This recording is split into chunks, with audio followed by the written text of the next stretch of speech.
Gravando, né? Foi aí. Então, bom dia. A gente está começando a gravar agora. Bom dia para quem está vendo a gente na gravação. E a gente vai começar agora com a Lívia. Lívia, pode começar. Bom dia a todas e a todos. Bem-vindos à nossa formação de orçamento para jornalistas. A gente está começando a criar essa tradição de fazer todo ano. A do ano passado já está no nosso YouTube, falando sobre orçamento da saúde, e hoje o nosso foco com a Cleo aqui vai ser muito orçamento da educação.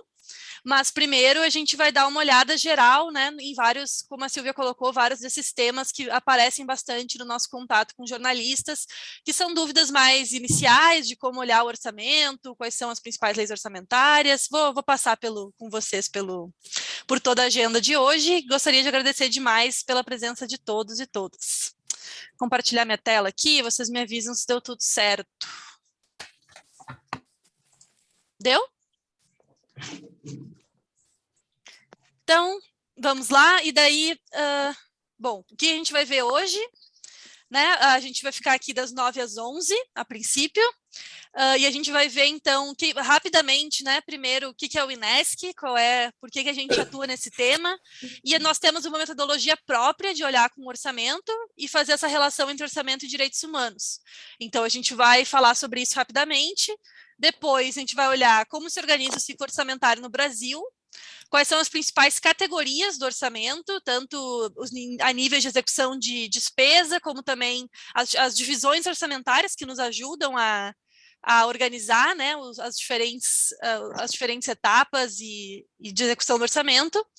Daí vem, né, as etapas, como eu falei, o estudo de caso, o programa Direito de Dinheiro Direto na Escola, que é o principal programa de recursos da educação para a volta às aulas na pandemia.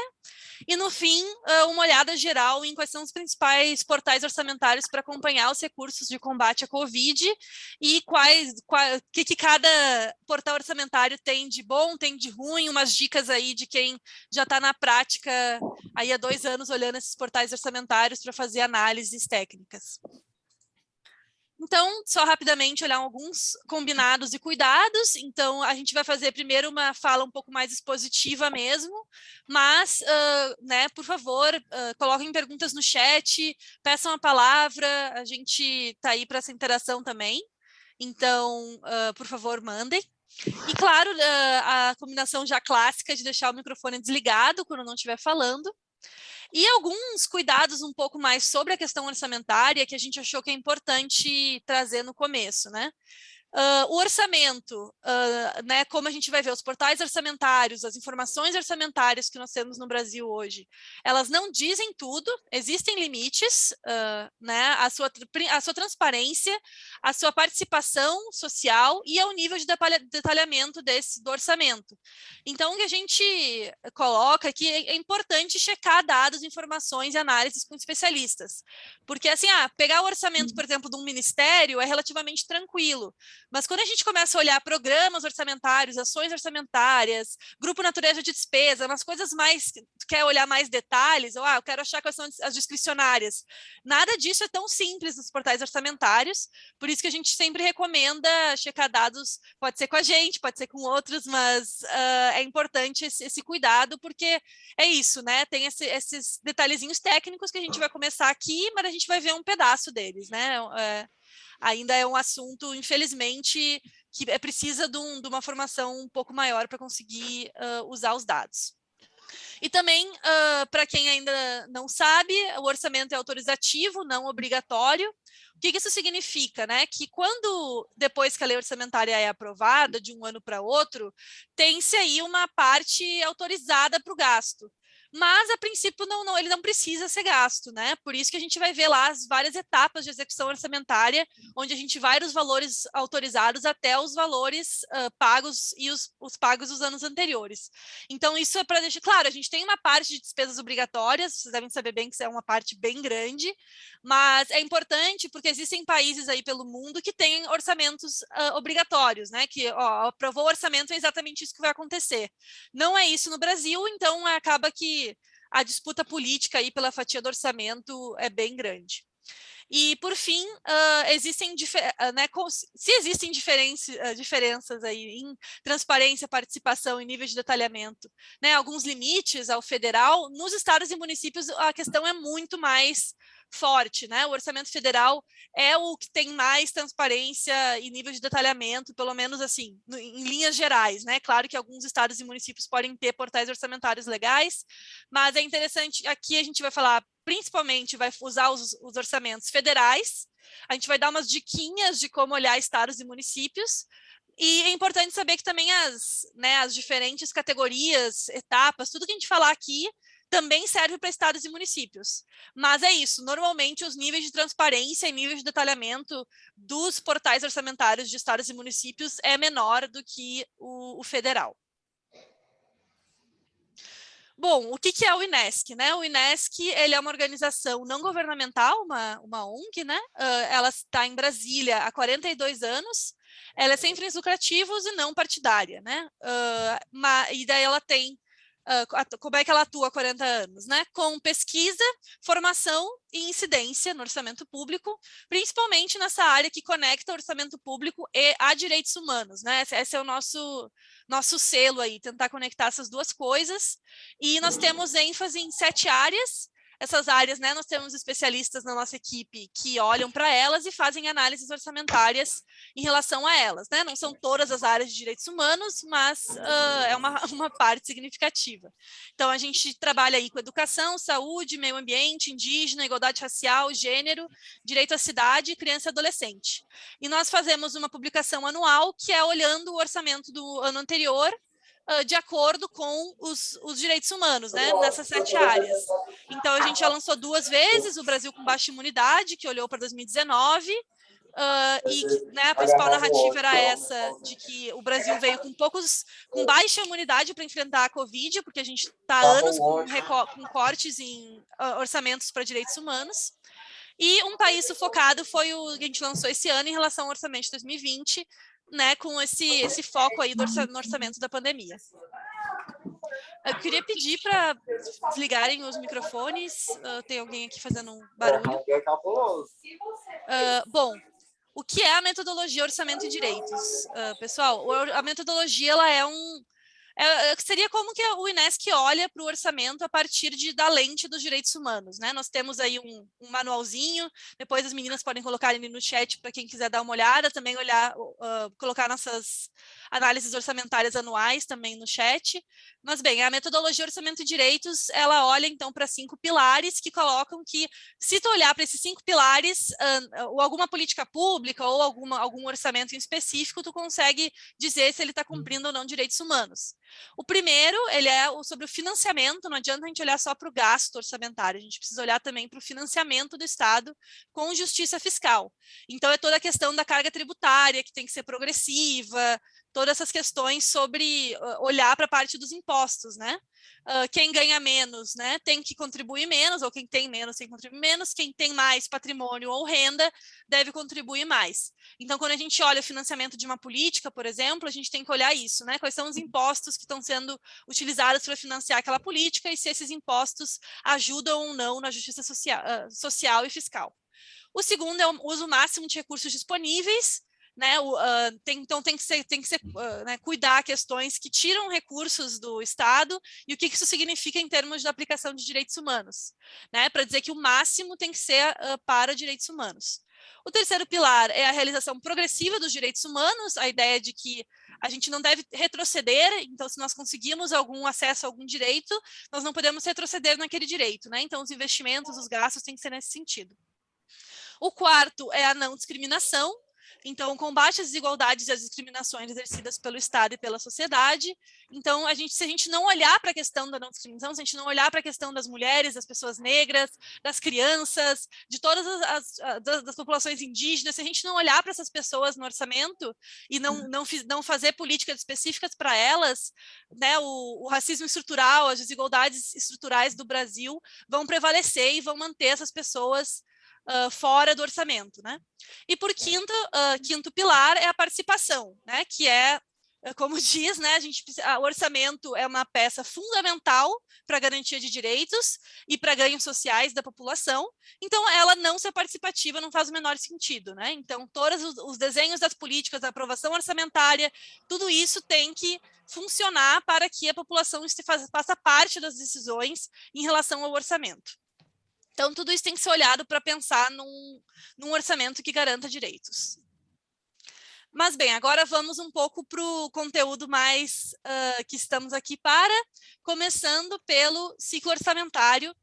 De novo, eu vou olhar, estou falando mais do federal, mas, por exemplo, essa lei, ela se aplica para todos os estados e municípios. Todo mundo tem que usar a mesma lei, é uma questão constitucional. Mas, então, isso aqui é mais básico, eu não sei também muito qual é o nível da turma, se vocês conhecem ou não esses planos, mas a gente começa, né, para falar para todo mundo. Então, começamos com o plano plurianual, ele é o principal plano orçamentário para pensar a estratégia do governo ao longo aí de 4 anos. Os anos, eles não coincidem com as eleições, normalmente, né, no primeiro ano de governo, né, quando entra uma nova gestão, ele tem que fazer o orçamento para os próximos 4 anos, começando no seu segundo ano de governo, então vai coincidir aí, não vai coincidir os anos eleitorais com os anos do PPA, porque toda a ideia dele é ser uma continuidade, né, já que a gente está olhando para uma estratégia maior, não daria para simplesmente, de 4 em 4 anos, a gente quebrar tudo e perder essa continuidade da estratégia orçamentária. Então, o plano plurianual é pensado nesse sentido. As metas são para 4 anos, né, como eu já falei. Bom, a partir do plano plurianual, começam a se organizar as leis de diretrizes orçamentárias, que é a LDO, ela tem metas econômicas anuais. Ela pode parecer um pouco menos importante, porque ela não tem já destinações orçamentárias para programas, para ações, mas ela é fundamental, porque ela coloca, né, todo o cenário macroeconômico, as estimativas para o PIB, as estimativas do salário mínimo, as metas fiscais, então ela dá um pouco que o parâmetro para a lei orçamentária anual. E ela tem que ser aprovada antes da lei orçamentária anual, né? Por isso que ela é as diretrizes do orçamento. E, por fim, a lei orçamentária, a gente acabou de votar ela, a LDO desse ano. A LOA desse ano está vindo aí até o final do mês, a princípio, e ela é a alocação anual de recursos, é a principal lei orçamentária, pelo menos é a mais utilizada no Brasil hoje em dia, e ela coloca, né, exatamente a partir do plano plurianual e da LDO, ela coloca onde que os recursos orçamentários vão ser alocados nas diferentes unidades orçamentárias, órgãos, todos esses nomes que a gente vai ver daqui a pouco.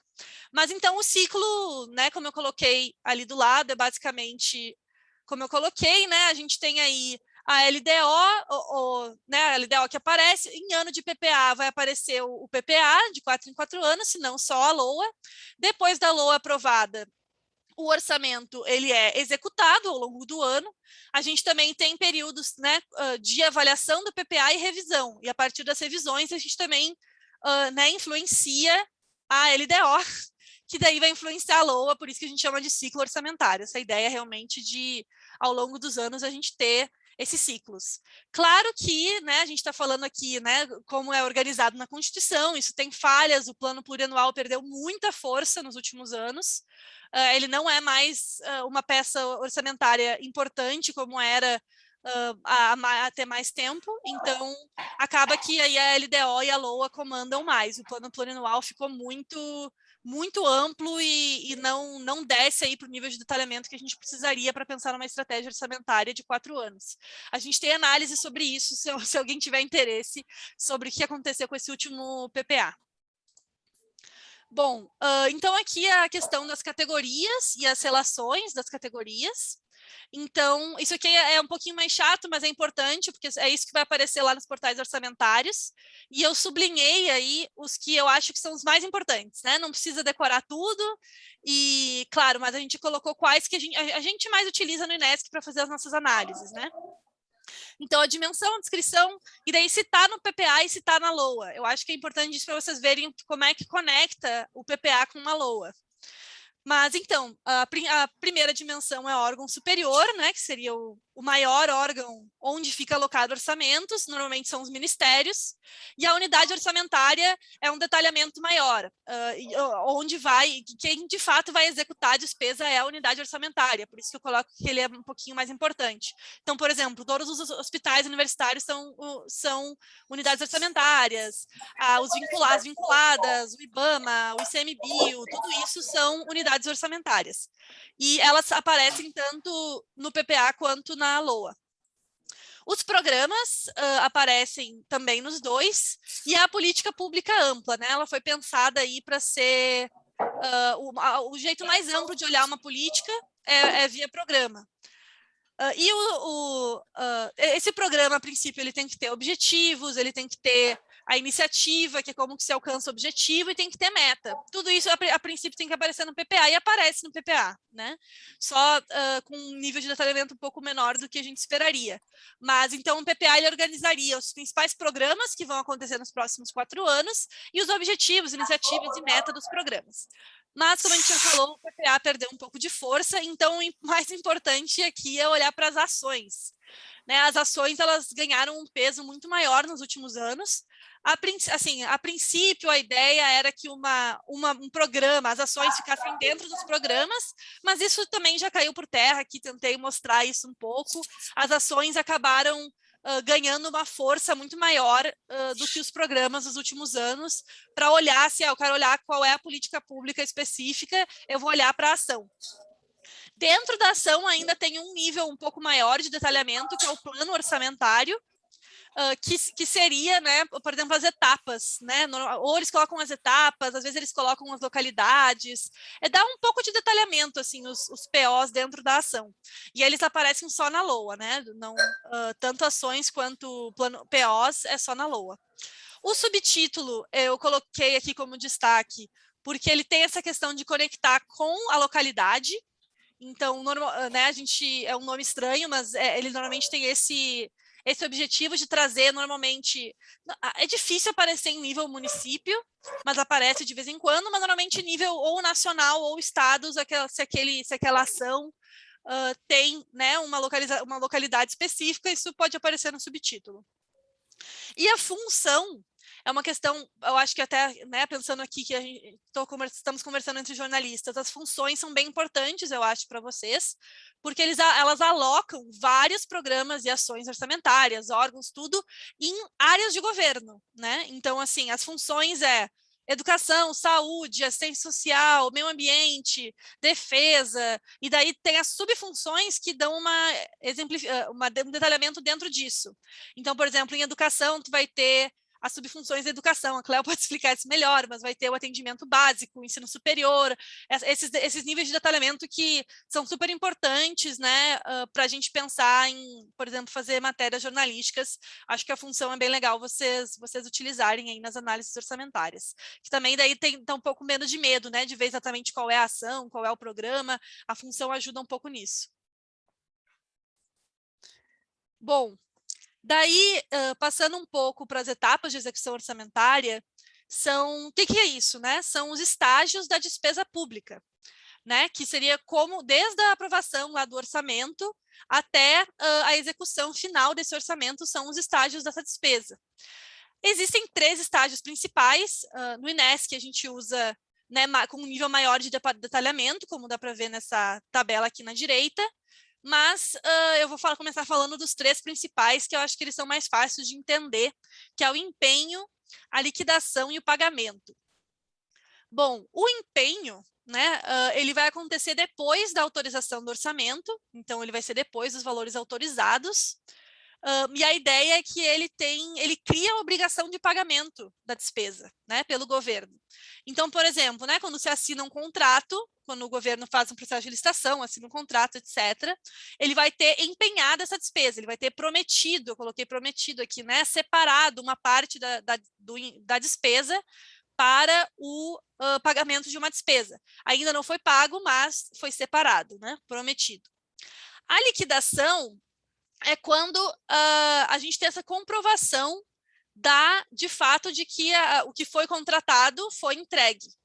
Então, é sobre a prestação de serviços, é quando tu tem o ok de sim, ó, nós podemos realizar o pagamento desse empenho, porque, né, nós já conseguimos lá dizer que, de fato, foi entregue o que foi prometido. Então, ele envolve os atos aí de verificação e conferência, como está colocando na imagem. O pagamento é o mais fácil de entender, que é o pagamento, né? Quando a autoridade determina que a despesa liquidada seja de fato paga. Então, esse é o que a gente coloca como pagamento, ele também ele é tranquilo de ser entendido. Mas bem, então, só um pouquinho mais de detalhamento, como aparece aqui na direita. Quando um orçamento é aprovado, quando a LOA é aprovada, estou falando aí tanto de LOA federal, estadual, municipal, quando a LOA é aprovada, cria-se uma dotação inicial. Vocês vão ver lá nos portais orçamentários que às vezes aparece, né, dotação inicial lá, que é quando é aprovado Gente, de novo, o microfone, por favor. Quando é aprovado aí na LOA o orçamento. Depois dessa dotação inicial, vem o autorizado, né? O que é o autorizado? É a dotação inicial, isso é, né, o dinheiro que foi previsto lá na LOA para ir para uma certa política, mais os créditos adicionais. Então, ao longo do ano, podem serem colocados mais recursos para uma ação ou para uma política, ou até retirado recursos de uma ação, de uma política. Isso é o que a gente chama, então, o autorizado, ele vai te dizer, naquele momento que você está extraindo o dado do portal orçamentário, isso aqui é o que tem de dinheiro autorizado para essa política. Então, não é o que foi aprovado lá na LOA no começo, é o autorizado. Então, por exemplo, aqui, né, o dinheiro para a pandemia, já usando aí alguns exemplos para ficar mais legal, dinheiro para a pandemia, ele nunca esteve na dotação inicial. Por quê? Porque, infelizmente, nosso governo, né, não colocou recursos, não usou a LOA para organizar os recursos para a pandemia. Isso, eu posso entrar, se vocês tiverem interesse, a gente pode falar mais depois, mas a ideia é que, não, por causa das nossas regras fiscais, não tem como botar dinheiro lá. Então, todo o recurso para a pandemia, ele vai entrar como crédito suplementar, né, que é um dos tipos de créditos adicionais que existem. Então, eles vão aparecer só a partir do autorizado, eles não vão aparecer lá na dotação inicial. Espero que essa explicação dê para entender a diferença entre os dois. Bom, o empenhado, como eu coloquei, né, é depois que, de fato, aí, né, algum ministério disse, não, a gente vai pegar esse dinheiro autorizado e vai usar, né, toda a questão política de conseguir fazer isso, quando é empenhado um dinheiro, e daí é prometido esse dinheiro para alguma política, algum pagamento. Depois vem o liquidado, que eu já expliquei, né? Então, quando essa política é entregue, quando essa compra é realizada, foi comprovado, se liquida o recurso e depois se paga o recurso, né? Que é a última etapa. E é importante colocar aqui que essas várias etapas são importantes, principalmente quando a gente está olhando recursos que a gente quer acompanhar ao longo do ano, né? Então, por exemplo, o INESC faz acompanhamento semestral do orçamento, né? A gente lançou agora, umas semanas atrás, o orçamento, análise dos últimos 6 meses. Não adianta a gente olhar só valores pagos, porque essa é a última informação orçamentária que vem e que normalmente demora para vir. Então, por isso que a gente entra um pouco, por exemplo, vamos olhar os empenhos, né? Vamos olhar os liquidados, para saber, porque nessas etapas de execução orçamentária demoram, e para a gente ter uma noção mais do que está acontecendo agora, não adianta olhar só a dotação inicial e o pago, por exemplo, né? Quanto foi aprovado e quanto foi pago. Por isso que esses detalhezinhos são importantes, para a gente entender o caminho do dinheiro ao longo do ano. Quando são análises mais de ano fechado, daí realmente não precisa tanto entrar nesses detalhes aí dos estágios da despesa pública. Bom, para finalizar, então, os cestos a pagar são super importantes. Eu não sei se vocês já conhecem esse termo ou não, mas os cestos a pagar, por que eles são tão importantes? Porque o orçamento público brasileiro, ele é anual. O que isso significa, né? Ele começa num ano, acaba acaba naquele ano, e o próximo ano começa com um novo ano orçamentário, uma nova LOA, uma nova LDO. O que isso significa, então? Que os valores, às vezes alguns valores empenhados ou até liquidados de um ano, não conseguiram chegar no pago naquele ano. Se isso acontece, reserva-se o dinheiro como resto a pagar. Isso não é automático, eu estou simplificando aqui, né? Isso aqui é toda uma questão também, mas os restos a pagar, eles ajudam a levar o dinheiro de um ano para outro. Por isso que a gente acha que ele é tão importante, né? O INESC a A gente normalmente soma o valor de pago mais restos a pagar pago para dizer o quanto de fato foi gasto com a política naquele ano, por mais que sejam pagamentos relacionados a empenhos e liquidações dos anos anteriores. Bom, despesa executada é um conceito, a gente não usa muito, mas a gente acha que é interessante, que é o liquidado mais empenhos não liquidados, né? Então, a despesa que tanto foi comprovado o pagamento ou já foi separado o recurso para isso, mas ainda não foi pago.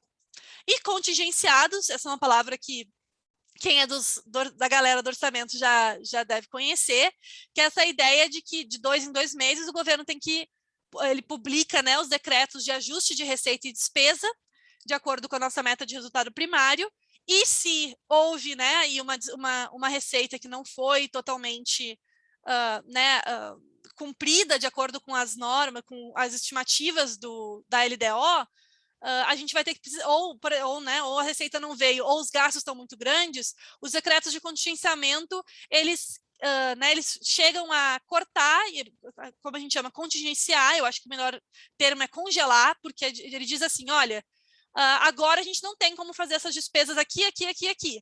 Talvez até o final do ano a gente descontingencie, se de fato melhore a arrecadação ou a gente corte em outros lugares. Mas agora a gente vai congelar esses recursos por agora, a gente vai contingenciar. E isso acaba impactando muito, né? Ano passado a gente teve contingenciamentos muito grandes na educação, quando veio o primeiro, ano passado não, desculpa, 2019, quando veio o primeiro decreto de contingenciamento, não sei se vocês lembram, deu todas umas manifestações pelo Brasil, porque os contingenciamentos foram muito altos. Normalmente, eles acabam liberando os contingenciamentos mais para o final do ano, mas daí toda a questão do planejamento orçamentário, toda esse tempo que demora, né, para a despesa ir andando, acaba que, não, agora descontingenciou em dezembro, a gente tem que gastar uma grana enorme muito rápido, e daí acaba não acontecendo, acaba virando resto a pagar, ou acaba, né, toda a questão do planejamento orçamentário é muito prejudicado por esses contingenciamentos e descontingenciamentos ao longo do ano.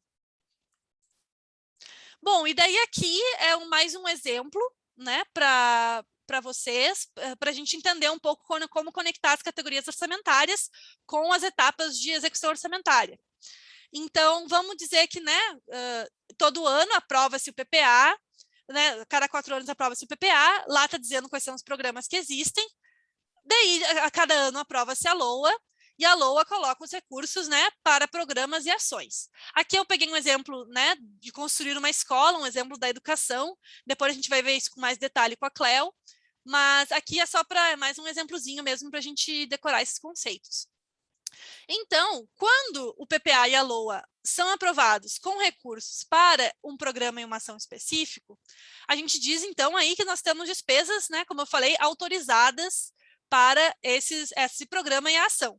Depois disso, né, como o nosso orçamento é autorizativo, se não forem despesas obrigatórias, a decisão do Ministério vai ter que ser empenhar a despesa autorizada. Então, eu tenho esse recurso lá, o Ministério conseguiu,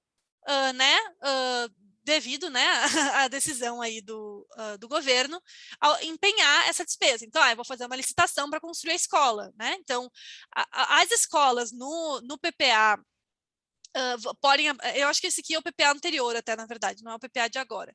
Mas, a princípio, para construir, isso a Cleo vai explicar direitinho para olhar isso agora. Mas a ideia é que construir uma escola está dentro do programa 2040 e da ação apoio à implementação de escolas para educação infantil. Então, estando dentro desse programa e da ação, o Ministério decide empenhar a despesa dentro dessa ação e faz um processo de licitação e contratação para a realização de uma obra. Então, faz esse processo, com um contrato assinado, se separa uma verba para o pagamento dessa construção da escola, que é o empenho da despesa, né? Então, a despesa oficialmente é empenhada lá no Ministério e separada para a construção dessa escola. Quando a escola é entregue e verificada, se liquida essa despesa, né? Se não é de um ano para outro, né? Como eu coloquei, ele vai ter que virar resto a pagar e depois ser liquidado depois. Mas então, com a escola entregue e verificada, se liquida essa despesa. E daí tem a questão do resto a pagar, como eu já coloquei. O governo vai pagar, né, essa execução no ano que foi empenhado? Sim ou não? Se sim, simplesmente vai aparecer como valor pago. Se não, ele vai ter que ir para o processos a pagar. E daí, colocando, né, como o INESC olha, o INESC utiliza o conceito de execução financeira do orçamento, que é o valor pago, mais os restos a pagar que foram pagos naquele ano, para saber tudo que foi gasto, né? No caso, dentro dessa ação, né, apoio e implementação de escolas, no ano específico que a gente está olhando. Então, é assim que a gente consegue tanto conectar o empenho, a autorização com, né, precisa ter lá dentro do programa e da ação específica. E daí, passando um pouquinho para os portais de acompanhamento federal, nós temos principalmente 3 portais para as despesas federais. Acredito que o que mais é conhecido pelos jornalistas de longe é o CIOP, né, que é o painel feito aí de uma maneira mais simples, mais intuitiva. Ele é da parte do planejamento do governo, e a gente usa ele também. E acredito que ele, assim, a maioria das coisas consegue resolver por lá. Ele tem alguns níveis de detalhamento que não tem tanto, mas vou explicar isso depois.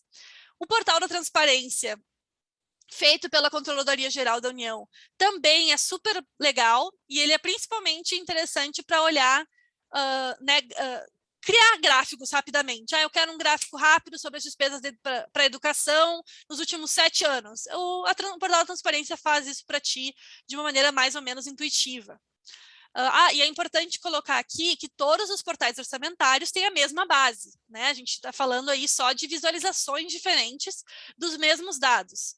Pode ter diferença entre os portais orçamentários? Normalmente tem.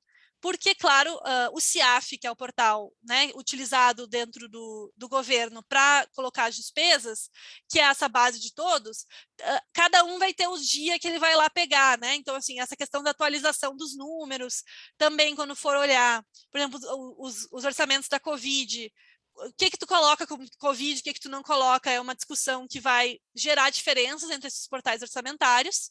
Então, a principal questão, a minha dica é, escolhe um e fica nele, né? Porque realmente, por mais que a base seja a mesma, esses detalhezinhos vão aos poucos mudando os dados entre os portais.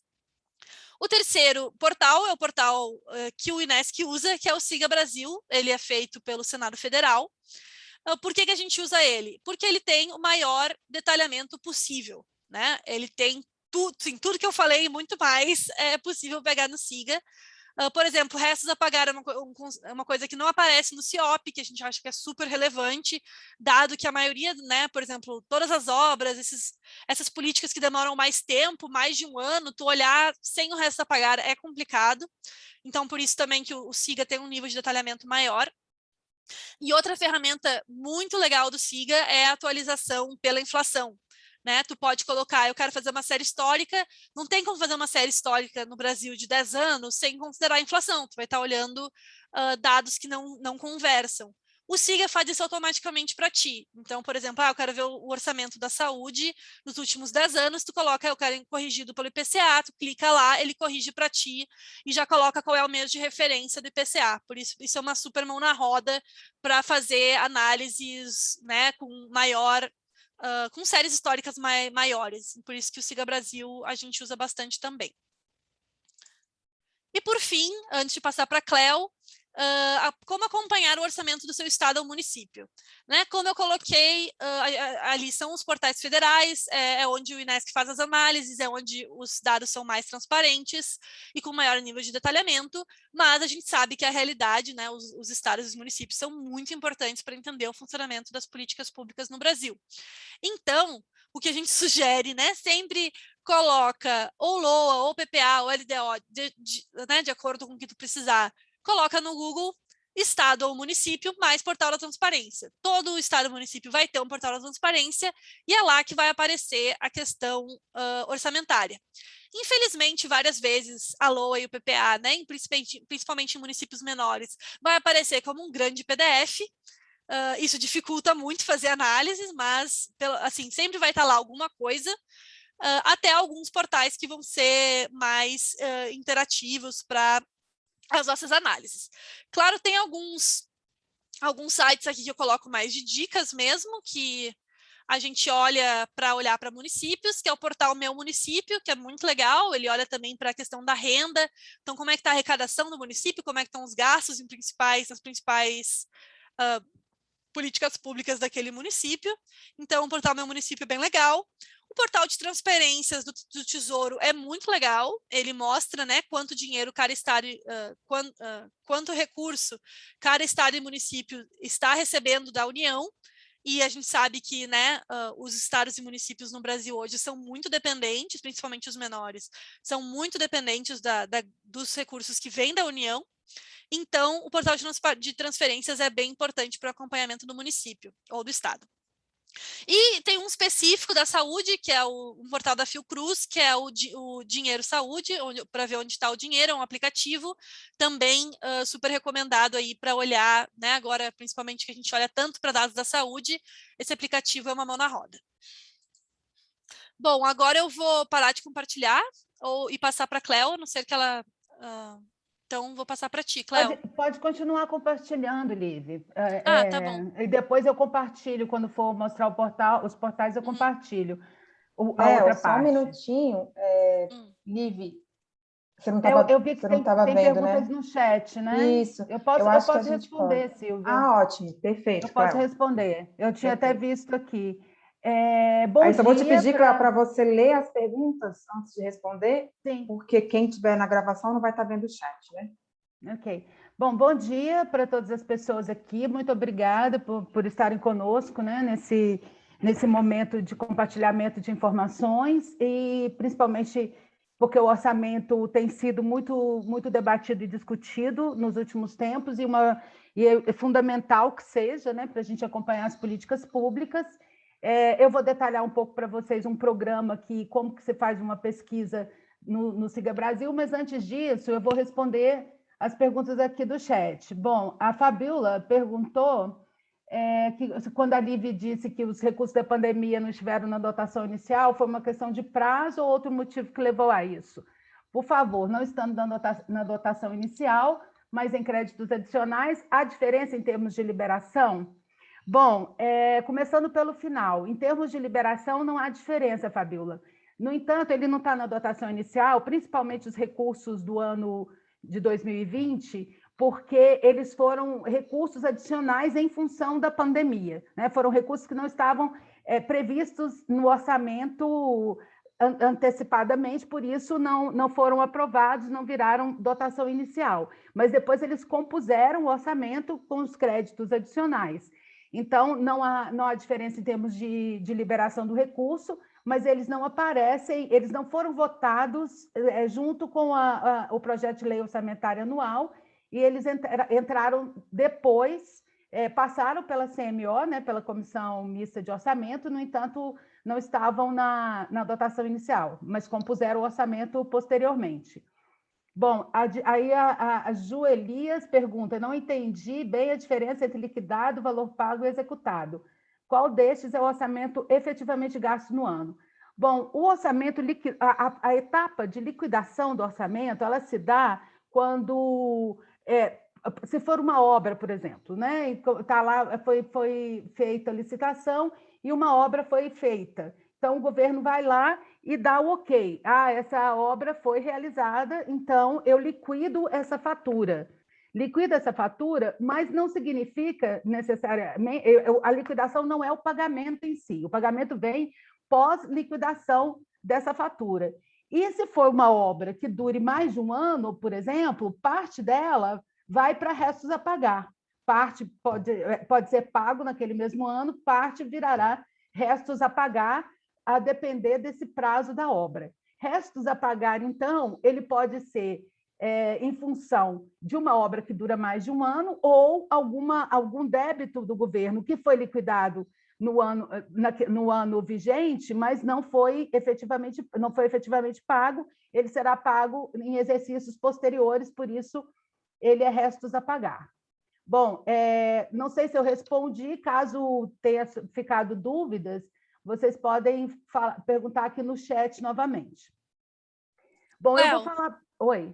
Posso só complementar? Claro. Para problematizar um pouco, porque a primeira pergunta foi se tem um problema na hora de executar o recurso da pandemia, né? E como a Cléo colocou exatamente, em termos práticos, assim, né? Uma vez que entra no orçamento, ele pode ser gasto. Mas em termos políticos, assim, é importante colocar o que aconteceu, né? No primeiro ano, como a Cléo disse bem, a gente não sabia que tinha pandemia, então o orçamento já estava aprovado, então não tinha como, né, estar na dotação inicial em 2020. E daí, com os créditos adicionais, foram adicionando recursos, só que isso dificulta muito o planejamento dos ministérios, né? Porque não tem esse nível de certeza de um ano para outro, de fato, o recurso, quanto recurso tem, quando eu posso me planejar para gastar esse recurso. E o que a gente percebeu ao longo de 2020 é que os recursos eram liberados via créditos adicionais, e daí demorava um monte para os recursos serem gastos. Não sei se vocês lembram que na metade do ano os recursos da saúde não estavam em 40% de execução, um negócio realmente complicado. Só que daí quando a gente vai para 2021, a situação teria que ser outra, né? Porque a gente já sabe que a pandemia está aí, né, tantas consequências, né, de saúde, educação, tudo que a pandemia teve, e a gente poderia ter tido um orçamento para 2021 que já tivesse o recurso para a pandemia dentro dele, na dotação inicial. E isso não aconteceu, né? De novo, a gente ficou com um orçamento que não tinha recurso para a pandemia, e a gente, ao longo dos anos, dos meses, o governo foi colocando recurso. E isso teve consequências drásticas, porque a gente passou aí os 4 primeiros meses de 2021, ápice total da pandemia, sem recurso para a pandemia. Eles começaram a ser colocados aí mais para março, abril. Então, a gente estava no ápice da pandemia, sem recurso colocado para ela, né? Um pouco da análise que a gente trouxe aí na análise de 6 meses. Mas era isso, só para complementar a Cléo mais na questão política. E até porque, também, na questão política, o orçamento de 2021 só foi aprovado em maio, né? Então, o que é uma exceção absurda, dada a circunstância que estamos vivendo, né? Até porque, até aprovar o orçamento, tem pela legislação vigente, o governo pode gastar apenas 1/12 do que está no orçamento, então, do que está previsto no projeto de lei orçamentária. Então, esse atraso na votação do orçamento também dificultou muito a execução orçamentária nos primeiros meses do ano. Bom, a Liv disse que o PDDE, o Programa Direto da Escola, é o principal programa aí da educação para infraestrutura das escolas nesse momento de pandemia, que não deveria ser, porque, na verdade, existe uma ação orçamentária e os meios de comunicação até divulgaram isso já há um tempo atrás, que é uma ação orçamentária dentro do programa principal da educação, que é Educação de Qualidade, para a infraestrutura das escolas. Só que esse recurso, ele não vem, em 2020, ele quase não foi executado, e agora em 2021 tampouco. Então, ficou o Programa Direto na Escola como uma fonte de recurso para melhorar a infraestrutura das escolas, para receber os estudantes nesse retorno às aulas que está acontecendo agora em agosto em quase todos os estados brasileiros. Apesar de a gente ver, por exemplo, que no Rio de Janeiro já houve um recuo, dado o aumento do número de infectados, e eles tiveram que recuar em vários municípios desse retorno às aulas. O PDDE, na verdade, ele foi criado muito pensando em programas participativos que envolvessem a comunidade escolar em obras, na verdade, suplementares. Por exemplo, se a comunidade escolar resolvesse que precisava melhorar, fazer uma reforma do parquinho infantil da escola, você tinha o PDDE como recurso. Mas agora ele virou praticamente o principal recurso para você melhorar a infraestrutura das escolas no retorno às aulas. Só que ele é um recurso insuficiente, eu vou mostrar isso para vocês, né? Mas antes, assim, o desenho deste programa, ele é muito interessante, e a gente escolheu ele muito por isso, porque ele não é um recurso de execução dos municípios, como é a maior parte do recurso da educação. Inclusive, esse exemplo que a Liv deu de construção da escola, porque, em geral, esse recurso ele é repassado para estados e municípios, e os estados e municípios que são responsáveis pela construção das escolas e pelo acompanhamento dessa execução da escola. É o que a gente chama de a execução desse orçamento, ele não é feito diretamente pelo governo federal, mas pelos governos estaduais e municipais, que é uma informação que nós encontramos também nos planos orçamentários e, no caso do CIOP, se você joga a ação, o número da ação no painel de ações que tem lá, a ação vem detalhada e a execução, se ela é direta, se ela é estadual, se ela é municipal, também está lá detalhada nesse quadro que a gente encontra no CIOP. Então, o programa Direto na Escola, ele vai do governo federal direto para a escola, por isso que ele se chama Programa Direto na Escola. E quem recebe e quem executa é responsável pela execução desse recurso é ou associação de pais e mestres, ou conselho escolar, ou uma outra organização que é vinculada à escola e que esteja adimplente, que consiga apresentar apresentar todos os documentos necessários para o Fundo Nacional de Desenvolvimento da Educação, o FNDE, que é o órgão executor dessa política. Né? Então, é liberado um cartão, como um cartão de crédito, que as escolas, com esse cartão, podem fazer os gastos necessários para a execução daquilo que foi pensado. A princípio, as ações desse programa eram discutidas pela comunidade escolar, que inclui professores, que inclui todos os trabalhadores da educação envolvidos naquela escola, os estudantes, principalmente, pais de estudantes, e para decidir como é que vai ser gasto o recurso. Mas agora, na pandemia, isso não está sendo feito, porque, na verdade, esse recurso está sendo usado para o que a gente sabe, por depoimentos de escolas e também por vários ativistas da educação que têm escrito sobre isso. O que estão fazendo nas escolas, basicamente, é aumentar o número de lavatórios e colocar tapetes na frente da escola que descontaminariam os sapatos e tal. Com relação ao principal que deveria ser feito, que é a ampliação das salas de aula, aumento do número de salas de aula, nada disso foi feito, até porque o recurso não é suficiente para isso.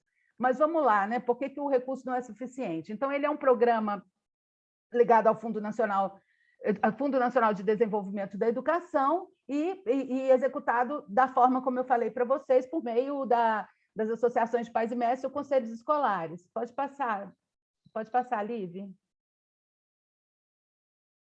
Liv?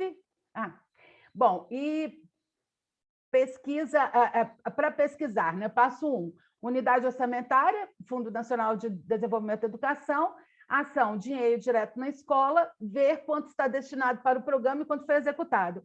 Agora, Lívia, eu vou apresentar aqui o SIGA, se você puder. Eu vou mostrar para vocês como é que a gente faz uma pesquisa básica no SIGA Brasil com relação ao programa Dinheiro Direto na Escola. Mas como as nossas internets estão sempre com problema nesses tempos de pandemia, eu já deixei uma pesquisa feita aqui, então eu vou mostrando os passos para vocês e apresentando essa pesquisa. Um minutinho. Será que você consegue compartilhar, Cléo?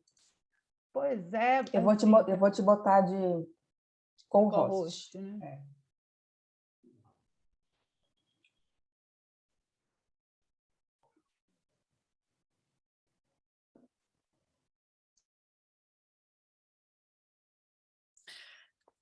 Bom, eu vou... não, agora foi. Mas vou responder a Ana aqui, só rapidamente, ver se ficou claro, né? Só para resumir, no INESC a gente usa cada, né, análise pode ser de um jeito, mas para a gente, o básico, eu quero saber quanto foi gasto na política tal, a gente vai dizer quanto foi autorizado versus a execução financeira, que é o pago, mais o pago dos anos anteriores para aquela política. A gente acha que assim é o melhor jeito de ver quanto foi gasto com alguma política em algum ano.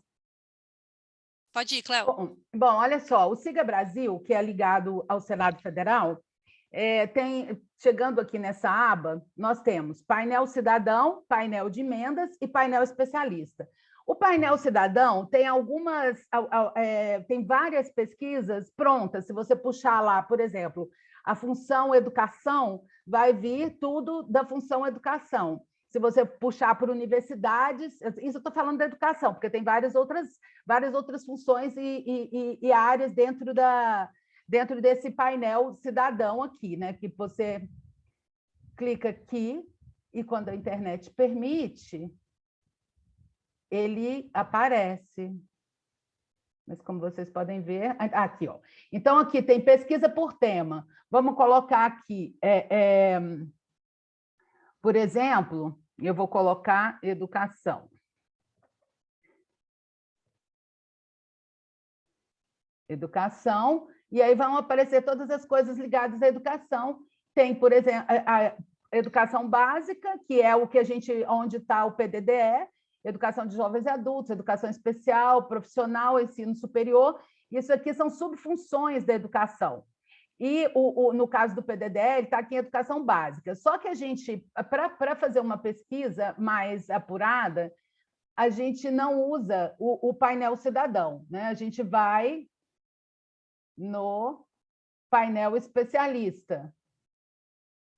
Painel especialista. Cadê o painel especialista? Está na outra aba, Cleo. Eu sei, eu perdi a aba aqui, peraí. Não, está ali em cima, eu acho. Aqui, ó, painel especialista. A gente vem aqui e... Bom, eu já tenho aberto aqui o painel especialista. Então, lá naquele lugar que está aqui, painel especialista, a gente clica e vem para cá, mas a gente, em geral, vai aqui em filtros avançados.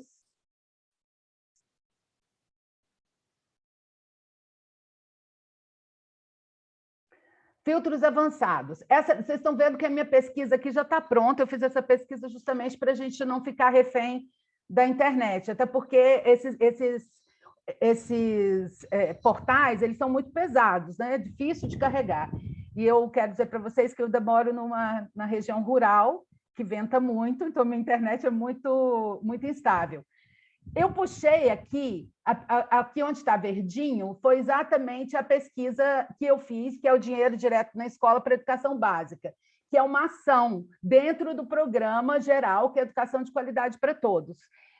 É aquilo que a Lívia falou para vocês, né? De uns anos para cá, os programas foram ficando cada vez mais aglutinados, eram mais de 300 programas, viraram 60 e algo. A educação básica está quase toda, toda dentro de um programa só, apesar de existirem vários programas dentro desse programa, que nós achamos dentro das ações. Então, o programa Direto na Escola, nós encontramos dentro da ação ajustada, que está aqui, Dinheiro Direto na Escola para a Educação Básica, e vocês podem ver todas aquelas etapas que a Lívia falou, né? Que é a função, desde o nível mais agregado, que é a função, até o nível mais desagregado, que é a ação.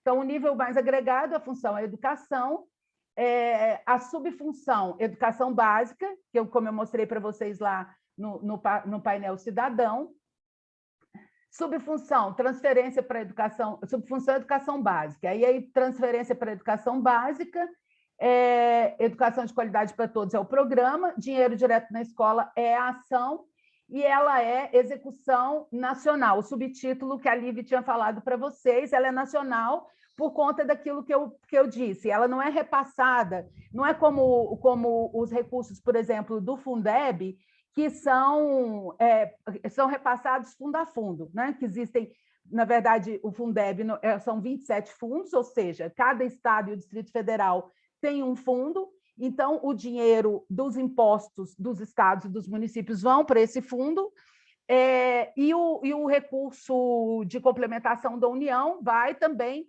para esses fundos estaduais. Mas o dinheiro direto na escola não, ele sai do governo federal, até porque os programas que estão no Fundo Nacional de Desenvolvimento da Educação e os recursos que vão para o Fundo Nacional de Desenvolvimento da Educação, que são oriundos do salário educação, eles não compõem o Fundeb.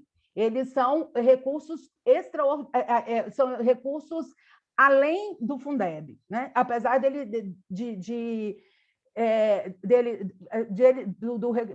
desse recurso ser voltado basicamente para a educação básica e não educação superior.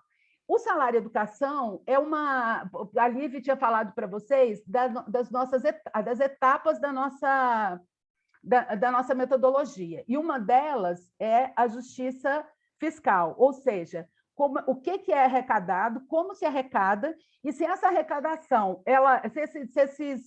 se esses impostos e taxas são progressivos ou regressivos. Eu não vou entrar nos meandros dessa questão, porque aí seria um outro curso, né?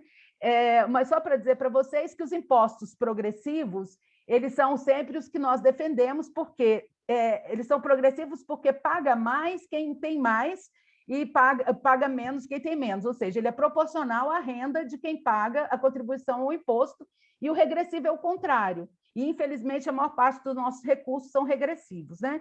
Como sobre o consumo, por exemplo. Mas o salário educação ele é pago sobre a folha de pagamento das empresas, de acordo com o número de trabalhadores daquela empresa. É 2,5% do total da folha de pagamento, e esse recurso ele é arrecadado pela Receita Federal e enviado para o Fundo Nacional de Desenvolvimento da Educação e dividido entre o governo federal, governos estaduais e governos municipais.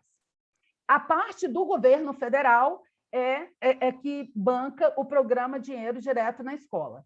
Então, a gente vem aqui em filtros avançados e vocês colocam aqui, né, procuram essa ação e volta. Depois que você pode selecionar, porque aqui eu não selecionei todas essas coisas, função, educação, eu selecionei apenas a ação. A ação vem e complementa todos os outros dados que fazem parte delas. E aí nós vamos para gráficos customizados, que também já está aqui.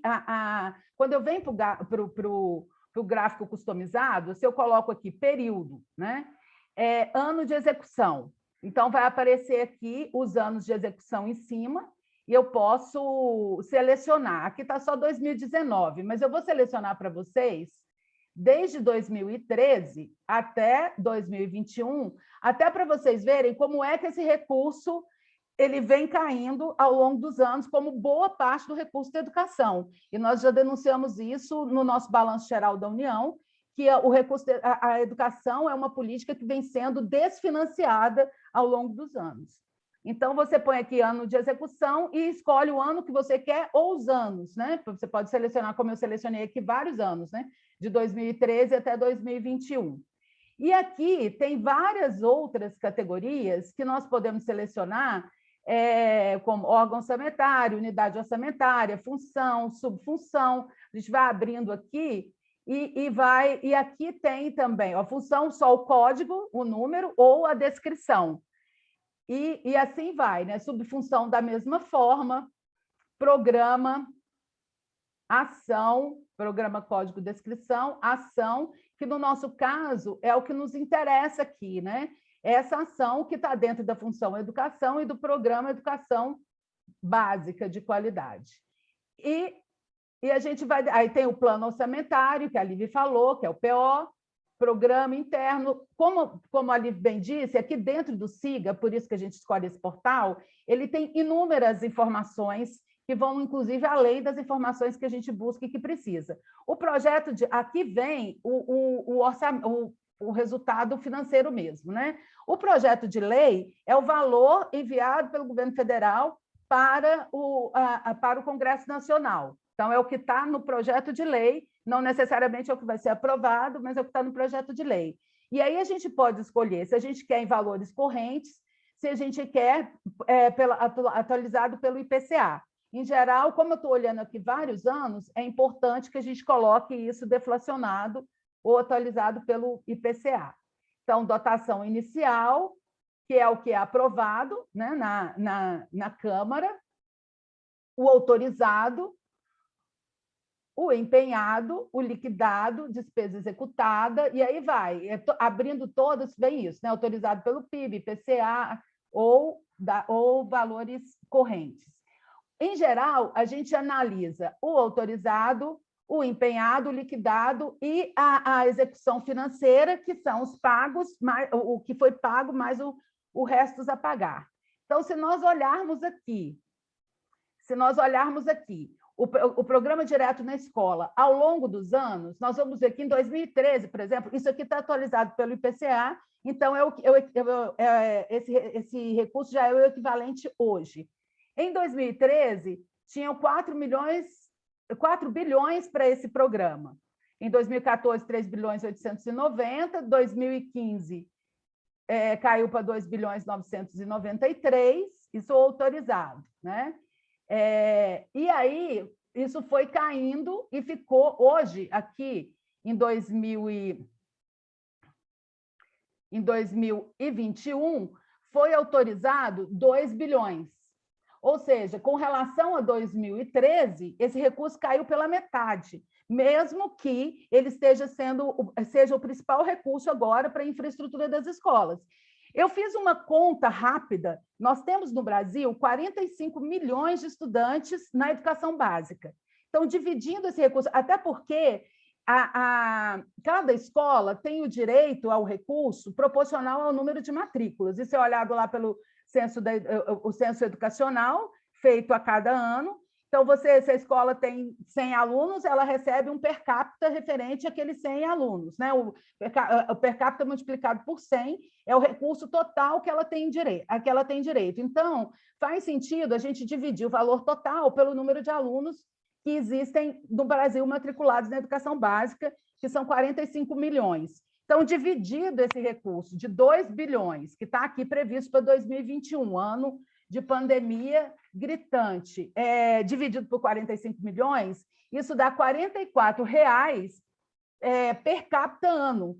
Ou seja, para fazer para cuidar desse momento, para as escolas serem adaptadas para receberem os estudantes nesse momento que nós estamos vivendo. Então, é o equivalente a R$ 44 por aluno por ano, o que é muito insuficiente. Mas o que a gente está falando aqui é de como fazer essa pesquisa. Né? Então, depois de tudo isso, a gente pode vir aqui, né? Depois que vocês selecionam todos os dados que vocês querem, a gente vem aqui nesse xizinho que está enviar para Excel. E aí ele vai para uma planilha de Excel. Está aqui, ó, que eu já tinha puxado. E ele se apresenta dessa seguinte maneira aqui na planilha de Excel. Então, dá para a gente fazer as comparações do que a gente necessita e fazer as tabelas e os gráficos que a gente precisa. Né? Então, eu não sei se ficou nítido, né? Mas é um tempo muito curto, é um pouco para estimular vocês, instigar para quem ainda não faz pesquisa orçamentária, que isso pode ser feito desta forma. Então, se vocês tiverem dúvida, eu posso responder as dúvidas de vocês e pararei de compartilhar aqui nesse momento. Bom, obrigada, Cléo. Agora eu vou só dar uma olhada, mostrar rapidamente para vocês os 3 portais orçamentários relacionados à Covid, e depois a gente já abre para perguntas, só para vocês terem uma noção de onde se olha, né, o gasto com a Covid. Daí eu vou compartilhar minha tela aqui de novo. Bom, vocês já estão vendo? Sim, né? Estamos, Lívia. Tá, obrigada, Silvia. Então, são 3 portais orçamentários feitos para monitorar os gastos com a Covid. Um foi feito pelo Tesouro Nacional, outro pelo o do SIGA e o do CIOP, né? E cada um tem a sua parte boa e a parte ruim. Eu gosto muito do Tesouro Transparente, porque ele tem esse gráfico aqui inicial, que ajuda muito a ver esse olhar rápido, né? De quanto dinheiro foi previsto e quanto dinheiro foi pago até agora para para as principais políticas de enfrentamento à Covid. E aqui aparecem os maiores valores, então já tem uma noção do que aparece mais. Então, por exemplo, né, o auxílio emergencial, que é a política mais conhecida, e aqui eu posso colocar, 2020, o auxílio emergencial foi de 322 previstos e 293 bilhões pagos, daí com toda aquela diminuição do auxílio emergencial, a gente tem 64 previstos e 35 pagos em 2021, realmente um programa muito abaixo do ano passado.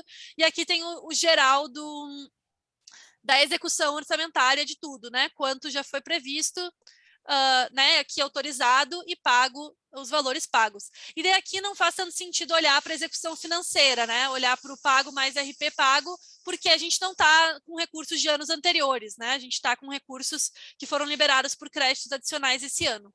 E pedir desculpa que estão cortando uma árvore aqui do meu lado, não sei se está dando para ouvir.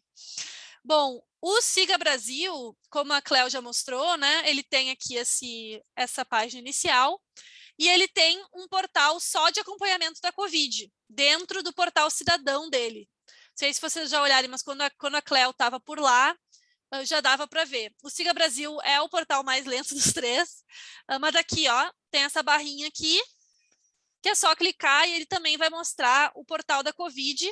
Vocês vão ver que é meio parecido, né? Tem primeiro geral, daí todo autorizado, empenhado, pago mais RP pago e a despesa executada, que é aqueles empenhos e as liquidações. Bom, daí aqui tem 2020, 2021, o total pago, e daí tu vai descendo, tem a classificação por ação, por órgão responsável, por forma de autorização. Olha, tudo é crédito extraordinário, né? 99%, como a gente estava colocando, foi como foi liberado recurso para a pandemia. E daí aqui tem a parte mais legal do Siga, é isso aqui, que tu consegue ver a transferência para estados e municípios por estado, né? Por alguns estados e quais foram as ações que chegaram nos estados. Ele tem os valores planejados, comprometidos, executados de todos os portais, de todos os estados e municípios. Eu acho que isso é muito bom. E, por fim, o CIOP, também, né, quando tu entra no painel, em vez de tu ir na consulta livre, que é onde tu vai para fazer uma consulta geral, tem o portal da Covid. Por que eu gosto do CIOP? É quando tu quer ter uma tabela com tudo. Isso quem te dá é o CIOP. Né? A partir... Opa, cliquei, não foi? Isso, ó, aqui ele já te dá a tabelona com tudo que foi marcado com esse marcador COVID, aparece na tabela. Que eu posso simplesmente clicar... Ai, desculpa, gente, acabou de cair uma árvore enorme aqui. Eu enviar para Excel todo o orçamento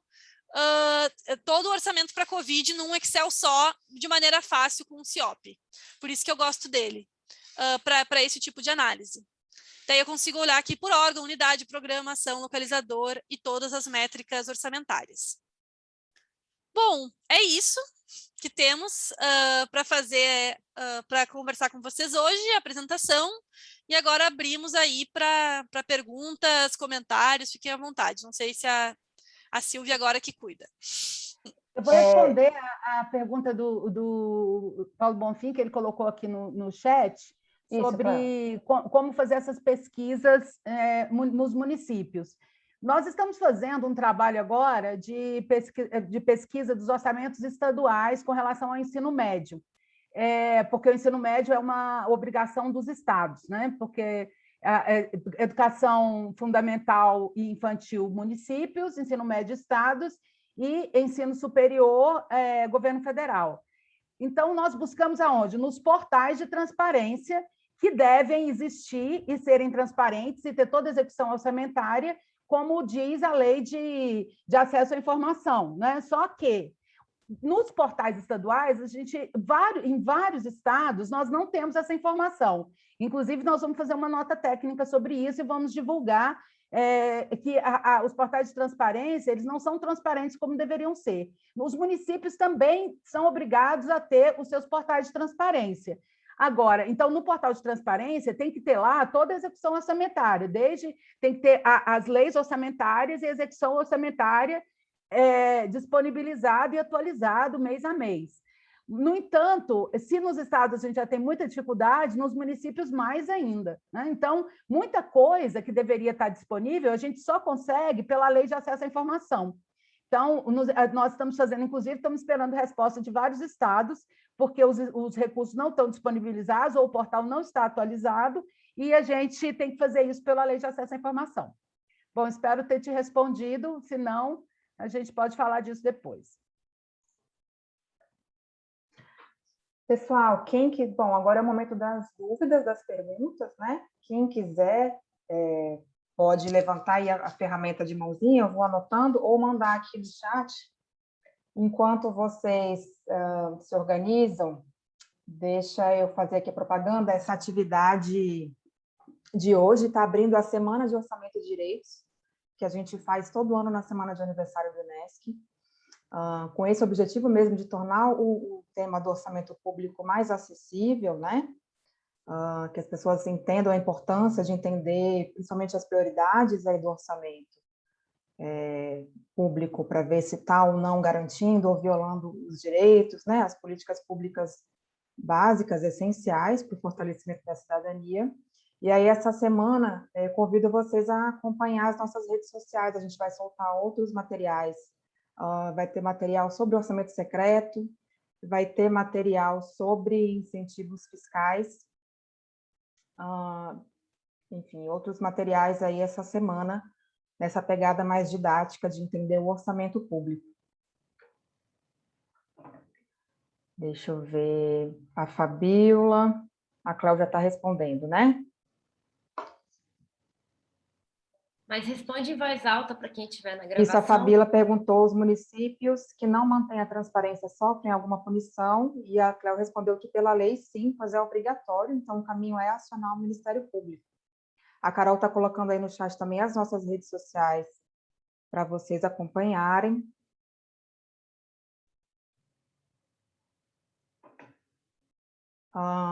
Mais alguém? Bom, acabou que eu também nem me apresentei, né, gente? Eu sou... Falei para vocês se apresentarem no chat e me apresentei. Eu sou assessora de comunicação do INESC, então eu estou à disposição de vocês para atendê-los, né? Vou deixar meu e-mail no chat. A Adriana também está aqui com a gente, ela é a nossa assessora de imprensa, ela é a nossa principal ponte com os jornalistas. Alguns de vocês já devem conhecer, ela está colocando aí o telefone dela também no chat. E a Nicola Pampona levantou a mão. Pode falar, Nicola. Opa, tudo bem? Sou eu, Nicola. Gente, eu tenho uma dúvida que é o seguinte, como é que a gente faz para pesquisar receitas carimbadas, o gasto de receitas carimbadas? Por exemplo, os recursos dos royalties que devem ser destinados à educação e saúde.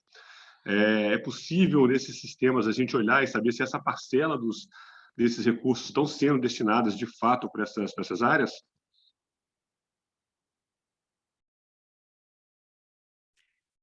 Não sei, Silvia, se a gente faz várias perguntas ou vai respondendo uma a uma. O que tu acha melhor? Acho que já pode ir respondendo, Livi, por enquanto foi só o Nicola. Pode responder. Então, infelizmente, não sei se a Cléo quiser me complementar, né? Mas, assim, infelizmente, as despesas, os portais orçamentários, é o portal de receitas e o portal de despesas, né? Não tem muito essa união, né? Como que a gente pode olhar, principalmente via as fontes. As fontes são a parte que faz a relação entre a despesa orçamentária e a receita orçamentária.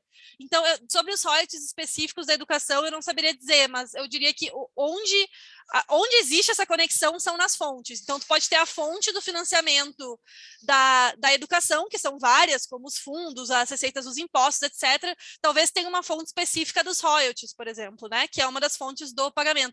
Mas eu não saberia dizer especificamente sobre os royalties da educação. Mas, infelizmente, é isso, né? Como o orçamento é muito ainda repartido entre receitas e despesas, acaba ficando... essa conexão é via fonte.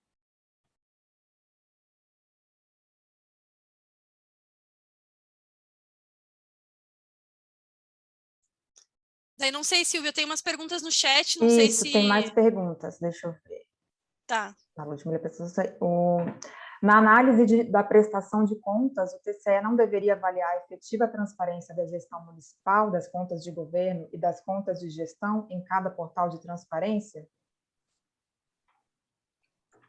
Olha, sim, a princípio, o TCE normalmente ele olha mais para... Né, se as contas estão sendo, se está tendo transparência e lisura no pagamento efetivo dessas contas, né? E não especificamente né, de que informação tem, que informação não tem. Cléo, quer complementar? Porque, infelizmente, apesar da obrigatoriedade por lei da transparência dos recursos, a maioria dos estados e municípios não traz essa transparência, como eu disse, como eu respondi lá no chat, e isso não é fiscalizado. O que acontece é assim, se alguma instituição, algum sindicato quiser acionar o Ministério Público, isso é possível, né? E o Ministério Público tem que obrigar que essa transparência que esses dados sejam disponibilizados. Mas como isso é uma seara que muito pouca gente conhece, né? Como é que é executado, quais as leis, quais as obrigações. O que acontece é que não acontece. Já tem muitos anos que isso é obrigatório e os portais continuam sendo... Existem portais que não são atualizados há anos. Então, e outros portais, por exemplo, que a gente consegue ver o que está sendo executado, mas a gente não sabe o que de fato foi aprovado. Então, a gente não sabe se aquilo que está sendo executado é muito pouco, é suficiente, não é suficiente. É muito difícil fazer essa análise. Então, e não há sanções diretas, né? A não ser que você entre com recursos. E hoje, no atual governo federal, por exemplo, as próprias respostas à Lei de Acesso à Informação, elas têm sido muito dúbias e não diretas, e muitas vezes não respondem aquilo que a gente está perguntando. Então, nós estamos vivendo um momento de muito pouca transparência. Essa é a verdade. E que eu acho que a imprensa pode cobrar do governo mais transparência, né? Um veículo importante aí para essa cobrança. Silvia. A Juliana voltou, foi essa, né, que eu passei. A Juliana pediu para voltar na questão das nomenclaturas, liquidado, valor pago, executado. Qual deles é a despesa efetivamente usada para calcular o déficit, superávit, realizado ao fim do ano e o limite do teto de gastos, por exemplo? Perfeito. Então, aqui a gente não entrou, até pensar para o ano que vem, Silvia, a gente poderia entrar nas regras orçamentárias, né? Acho que isso pode ajudar a entender um pouco como que o orçamento é segurado, né? De acordo com as diferentes regras. E daí, cada regra vai ter como que vai ser calculado. Então, por exemplo, o teto de gastos, ele é sempre o total de despesas que foram feitas no final de 2016, mais a inflação. Então, eu vou colocar ali todas as despesas, e daí a gente está falando mais de despesa no sentido financeiro da palavra, então seria mais o pago mais RP pago mesmo, que é o que for de fato gasto pelo governo e não as etapas anteriores, né? E daí tu pega esse valor da despesa daquele ano e coloca a correção na inflação, e tu tem a princípio os valores no qual todo o orçamento vai ser organizado para o ano anterior. Então, é assim que faz, né? A partir da despesa de 2016, mais a correção da inflação para o teto de gastos. Para o resultado primário, que é né, o déficit ou superávit, isso tem a ver com a meta de resultado primário e não com o teto de gastos. A meta de resultado primário são as despesas e as receitas primárias. O que são isso? São as não financeiras. Então, as despesas primárias são aquelas da arrecadação de impostos, de coisas mais né, consideradas primárias, que são essas que não são financeiras. Então, por exemplo, dívida não entra nas receitas primárias, e as despesas primárias também são essas que vêm da arrecadação de impostos, que viram as despesas primárias. Então, o déficit ou superávit, ele vai vir desse conceito. Como que eu vou tirar ele do SIGA? Eu vou tirar ele a partir do cálculo de resultado primário, que é o chamado de RP. Então, tu vai olhar todas as despesas que são consideradas primárias e não financeiras para fazer o cálculo de déficit primário. Então, é isso. Cada regra vai ter onde que tu vai pegar no orçamento para fazer ela. É um pouco complicado mesmo. Não sei se se ajudou. Eu quero só fazer um exemplo prático do teto dos gastos com relação à educação, porque eu não sei se todos e todas vocês lembram que, quando foi aprovado o teto dos gastos, falaram que não recairia sobre a saúde e a educação. No entanto, porque tem um valor que é pré-fixado na própria Constituição, né? 18%, no caso da educação, 18% do governo federal, 25% estados e municípios. Só que isso é o piso, né? Seria o piso. Só que a educação, há muitos anos, ela tinha recurso para além do piso, não por uma benesse do governo, mas porque o piso não é suficiente para atender a toda a educação pública no Brasil inteiro. Então, o valor estava a mais. E aí, o que acontece? Esse valor a mais, ele recai sobre o teto o tempo inteiro. Então, por isso que eu falei para vocês que a educação vem sendo desfinanciada ao longo dos anos. Da aprovação, de pouco antes da aprovação do teto dos gastos para cá, a educação já perdeu cerca de 30 bilhões de reais. Então, o teto dos gastos tem incidido, sim, fortemente sobre a política de educação, por exemplo. A gente vai soltar também, essa semana, um artigo bem didático sobre as regras fiscais. Aí aborda também a questão do teto de gastos, também na semana de orçamento. Tem uma pergunta aqui do Breno, eu vou ler, tá? A transferência especial, criada em 2019 por meio de uma PEC, permite que emendas parlamentares vão direto para municípios e estados, e o acompanhamento sai dos portais federais. Como é possível fazer a pesquisa desse tipo de recurso de transferência especial? Já existe ou está sendo desenvolvido alguma ferramenta que consolide esses dados? Bom, Breno, isso é o Pix, você está falando do Pix orçamentário, né? Isso é, de fato, uma novidade aí do orçamento. A gente ainda, uma novidade desse ano foi que, pelo menos, a gente consegue pegar todas as emendas de relator, né, tanto as emendas de relator, as emendas estaduais, as emendas de comissão e as emendas de bancada. Esse tipo de diferença eu consigo pegar principalmente no SIGA, né, por indicador de resultado primário, que é o que chama lá RP. Daí, lá no RP9, vão ter as emendas do relator, e cada RP tem a sua... é para algum tipo de emenda. As emendas do Pix orçamentário, não existe ainda essa diferença, né? Dentro das emendas, o que é, quais estão utilizando o Pix orçamentário, quais estão utilizando as transferências diretas ou especiais e quais não estão utilizando. Mas pelo que, assim, como as emendas dessas transferências especiais, né, por exemplo, as emendas individuais, metade delas tem que ir para gasto com saúde. A outra metade vai ir toda para transferência especial, porque é muito mais fácil de fazer via transferência especial do que de fazer organizando qual é o gasto da emenda, né? E especificamente colocando lá qual a ação, qual é o projeto, que é o que era necessário fazer antes do Pix orçamentário, da transferência especial. Então, por mais que não exista, né, hoje em dia, essa diferenciação dentro dos RPs para ver o que vai ser via transferência especial e o que vai ser a transferência normal, a gente pode chegar à conclusão que a maioria vai ser tudo via transferência especial mesmo, o que não for gasto com saúde, porque gasto com saúde não tem que ser destinário específico para ações de saúde, aquelas da SPS, então não tem como ser para uma transferência especial. Não sei se eu te respondi, Breno, mas é isso. Eu acho que o SIG é muito rápido em responder coisas que estão acontecendo. Pode ser que daqui a pouco já tenha lá o marcador de transferência especial de emendas, mas até agora não tem, mas também tem esse detalhe. Eu acho que a maioria vai ser tudo transferência especial mesmo, então não tem muito por que também criar essa categoria lá no SIGA.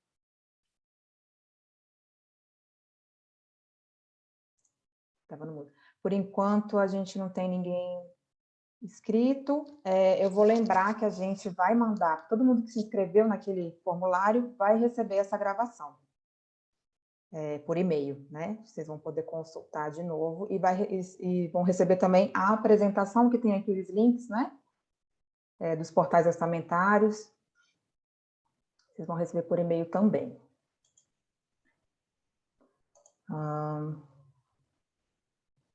Por enquanto, não temos ninguém.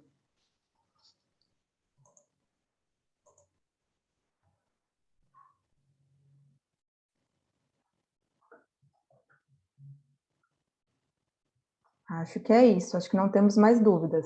Bom dia, Silvia. Opa, bom dia. Bom dia.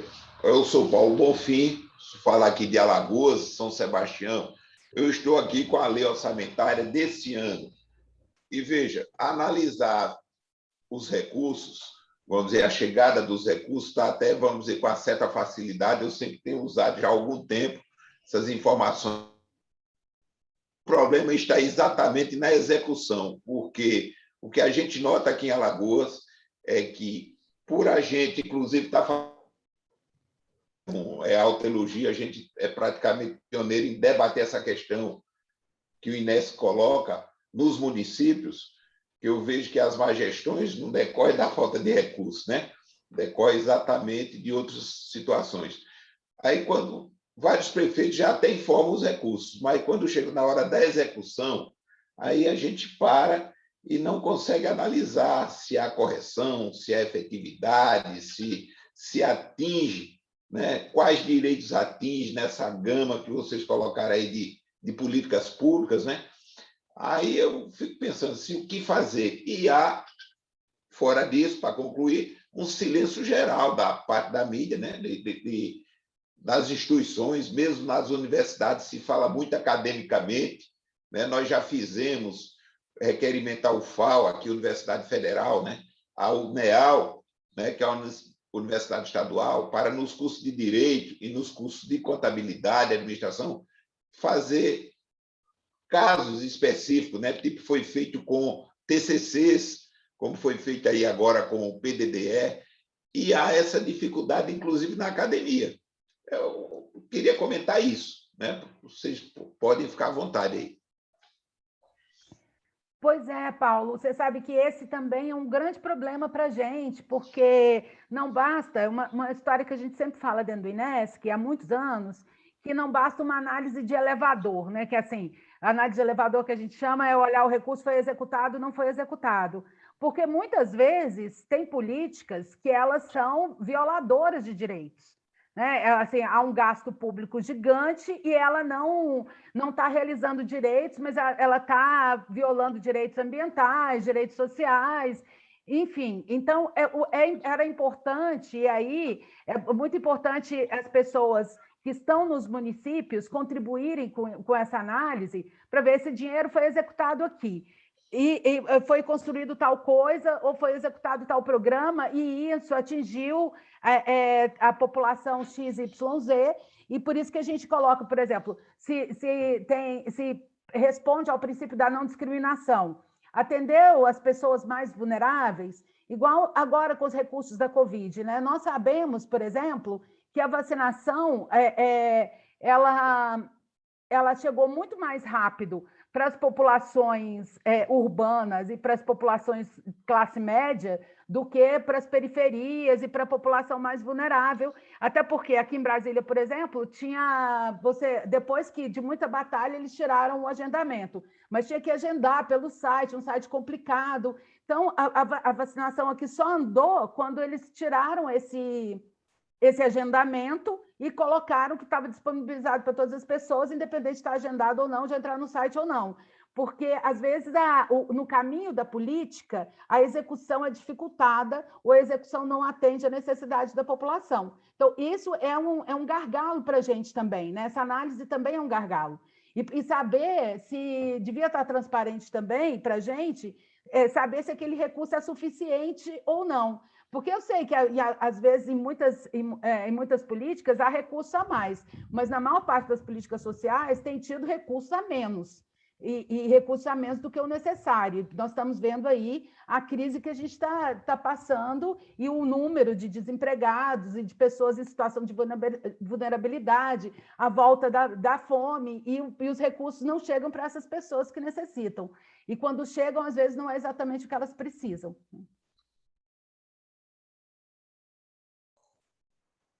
Obrigada, Se Cléo. não tiver ninguém, eu teria mais uma colocaçãozinha. Vai lá. Olha, a outra questão que eu gostaria de colocar, veja, aqui as câmaras municipais, aqui que eu estou dizendo no estado, né? São 102. Não havia praticamente portais de transparência. Depois de muita luta, o Ministério Público conseguiu obrigar que todas tivessem seu portal de transparência. Bom, o que acontece? Elas efetivamente têm um portal, inclusive lá no site do Ministério Público, isso é colocado com uma forma muito elogiosa. Só que quando a gente vai acessar o portal, o que não tem é transparência alguma, só existe o portal, não tem mais informação praticamente nenhuma que balize uma análise efetiva dos gastos do Poder Legislativo. E aí a gente se sente muito impotente, né? Eu estou nessa questão do controle social há algum tempo e tenho me sentido assim muito impotente assim e fácil e muito difícil sensibilizar as pessoas, né? Mesmo pessoas bem escolarizadas não dão muita importância a essas questões, né? De construção das políticas públicas.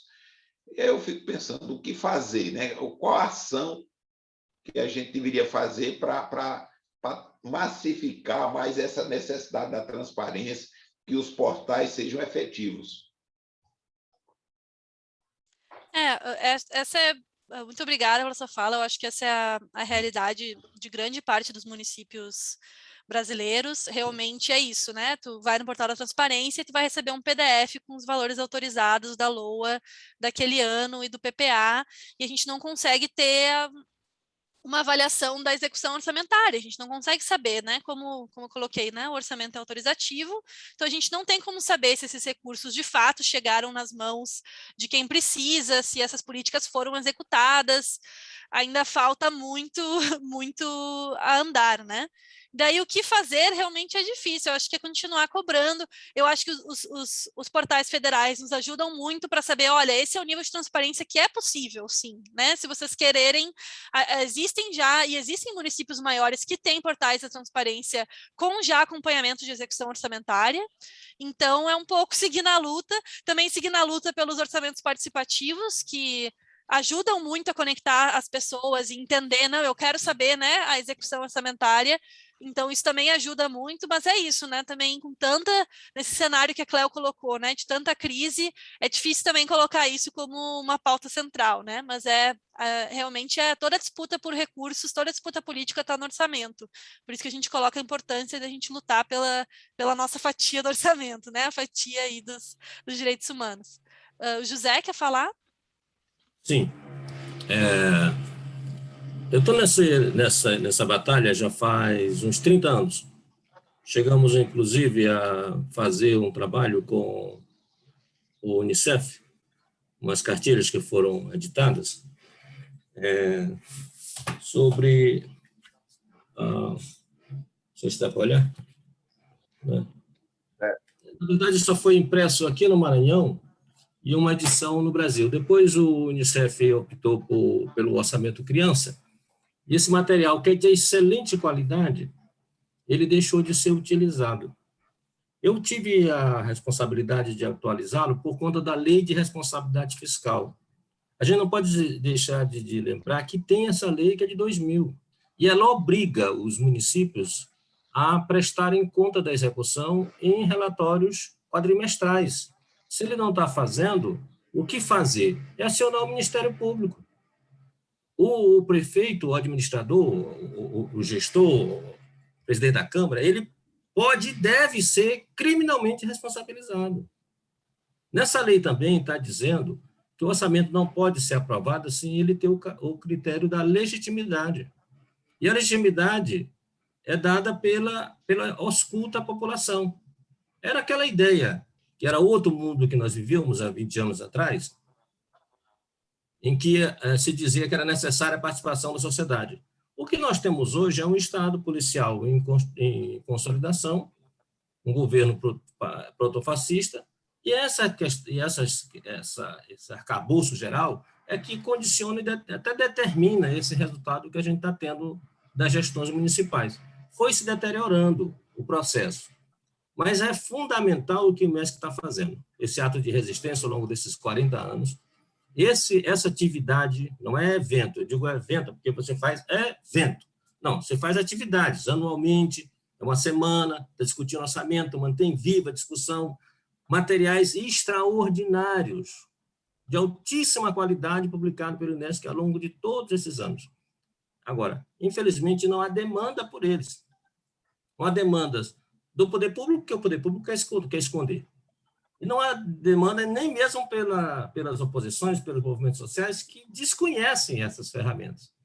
O orçamento é um instrumento de gestão, deveria ser o instrumento de gestão de toda entidade, privada ou pública, e não é utilizado dessa forma. E o pessoal do sindicato não sabe disso, e o pessoal dos movimentos sociais não sabe disso, e os partidos políticos que deveriam ter escola para ensinar isso também não têm. Então, temos que louvar o INESC por essa resistência ao longo desses anos todos. Respondendo objetivamente, o que fazer? Tem uma lei, a Lei de Responsabilidade Fiscal, e tem o Ministério Público, que fica preocupado aí com tudo quanto é manifestação cultural, de qualquer natureza, né? Preocupado com quem você está saindo, com quem que você casou, deveria estar preocupado com essa questão que é central, que é a aplicação dos recursos públicos. E a aplicação não, com a definição da aplicação dos recursos públicos. O orçamento ele tem que ouvir a comunidade. Então, se ele ouve a comunidade tem que necessariamente contribuir para a definição das políticas públicas. Esse é o sentido da lei. A lei tem muita coisa ruim. A lei de responsabilidade fiscal não é nenhuma Coca-Cola, mas tem esses aspectos extremamente poderosos que nós não usamos, porque também a gente desconhece, né? A prefeitura, a Câmara é obrigada legalmente a prestar conta com os relatórios de execução orçamentária. E a prefeitura é obrigada, para dar legitimidade à lei orçamentária, é obrigada a ouvir a sociedade, ainda que seja num faz de conta de uma audiência pública. No mínimo, um faz de conta ele é obrigado a fazer para cumprir a lei. Isso também a gente não está conseguindo operacionalizar. Isso é o que precisa ser feito e que pode ser feito. E é simples de fazer. Basta uma pessoa. Eu não aconselho uma pessoa sozinha a fazer isso, né? Vai se expor. Mas uma entidade, um colegiado, um partido político, o diretório municipal dos partidos de oposição, ir lá e instigar eles para que façam essa demanda ao Ministério Público para cercar o executor do orçamento. Desculpem. Prolongado é o que eu tinha que dizer. Muito obrigado. Obrigada, José. Vocês tudo pelas aulas. Obrigada, José. Assinando embaixo aí do que você está falando, é isso mesmo. Nós temos mecanismos, mas nem sempre, às vezes nem mesmo acionando o Ministério Público dá jeito. E a participação vem sendo cada vez menos, vem sendo quase que um objeto de luxo, né? Que não existe mais nem transparência, nem participação, principalmente no ciclo orçamentário, que não é uma coisa trivial nem fácil de acompanhar e de entender. O que o INESC vem fazendo ao longo dos anos? Além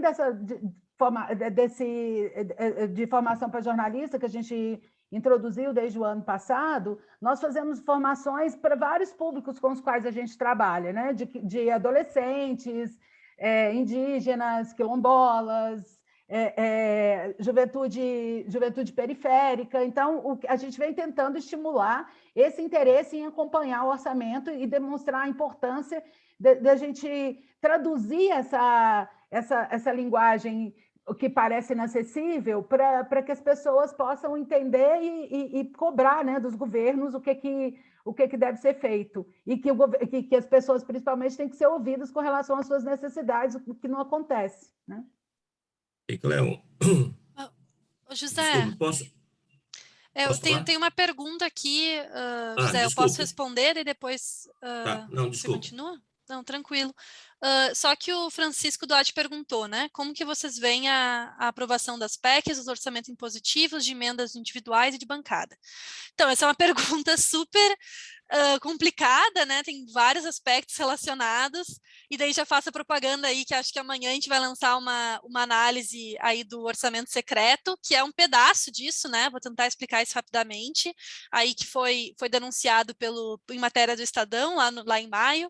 Mas, bem, os orçamentos impositivos, eles vieram um pouco como mais um pedaço na briga de braço entre o legislativo e o executivo, né? A gente tem um orçamento hoje em dia que é, assim, maior parte, mais de 90% dos recursos são obrigatórios, mas pelo menos tu tinha uma parte discricionária que daí todo ano o executivo podia ir lá e ir ajustando. As emendas faziam parte disso.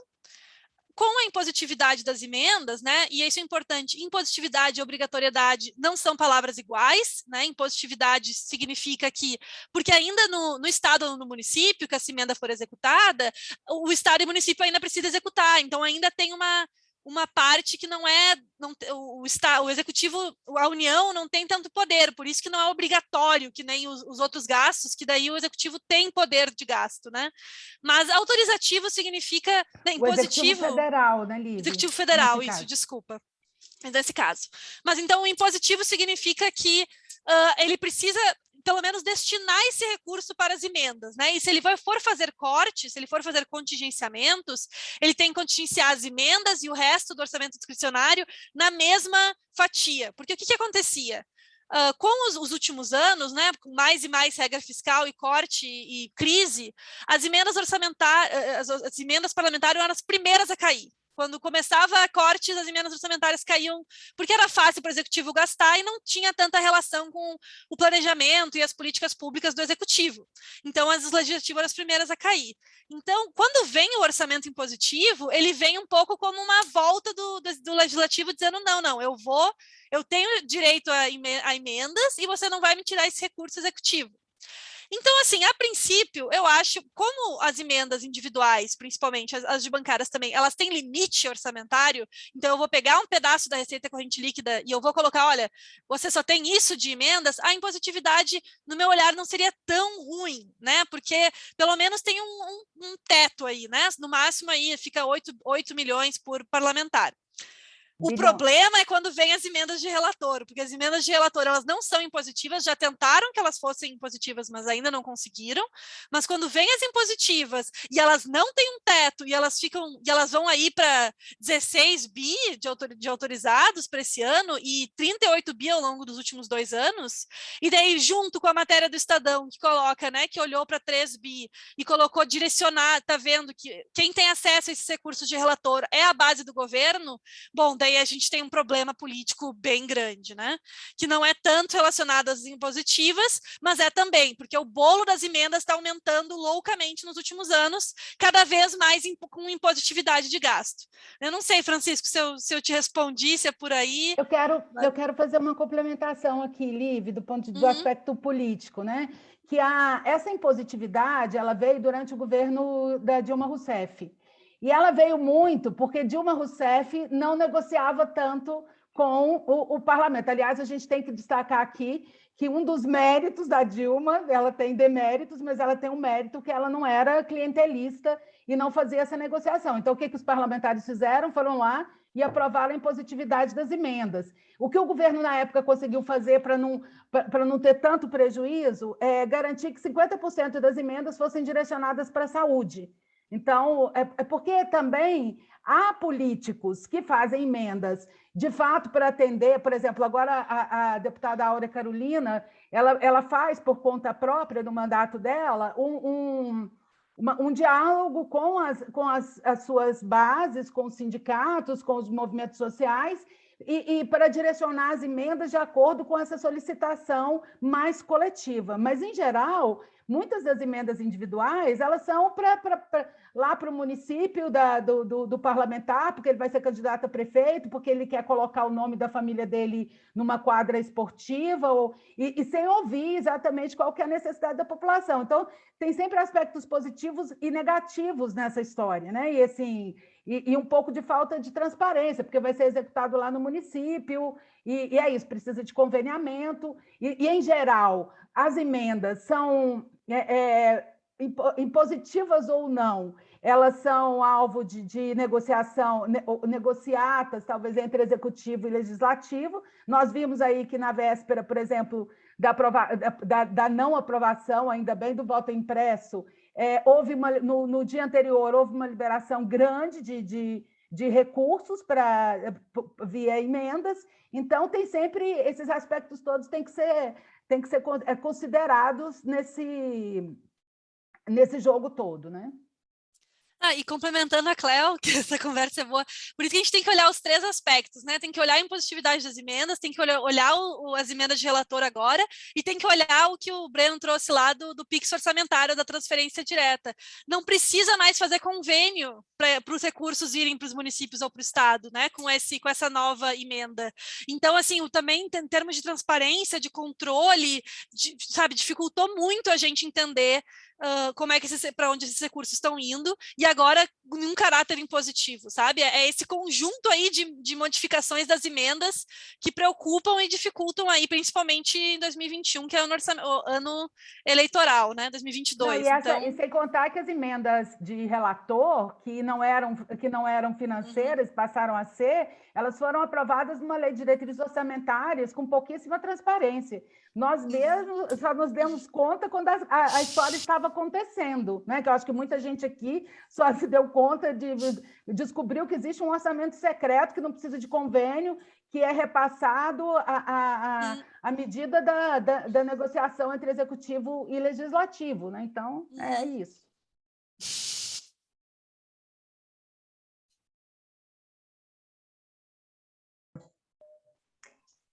Tem mais um tempo ainda? Então, tem um tempinho. Só antes, então, José. Pronto. Em Sergipe, aqui vizinho, eu tenho em Sergipe, aqui vizinho, eu tenho acompanhado, comparado a atuação do TCE de Sergipe com o de Alagoas. O de Alagoas é muito deficiente.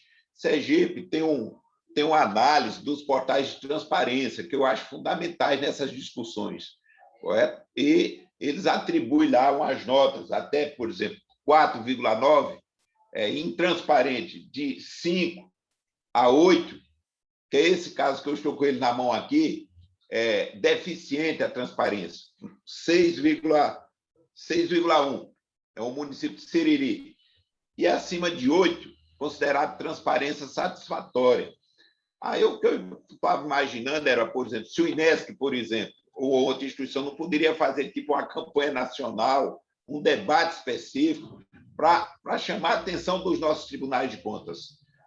Há uma dificuldade tremenda. Claro que eu já vi em outros tribunais, tem mais facilidade, e outros com muita dificuldade.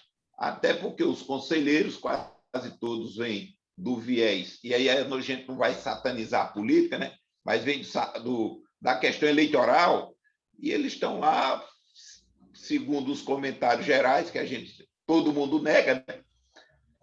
Dizer que estão ali para proteger determinados nichos. Na verdade, a gente não sente assim muita firmeza no trabalho dos tribunais. Por exemplo, aqui é comum em Alagoas colocar assim: relatório aprovado sem visita ao local. É um nome lá em latim, esqueci.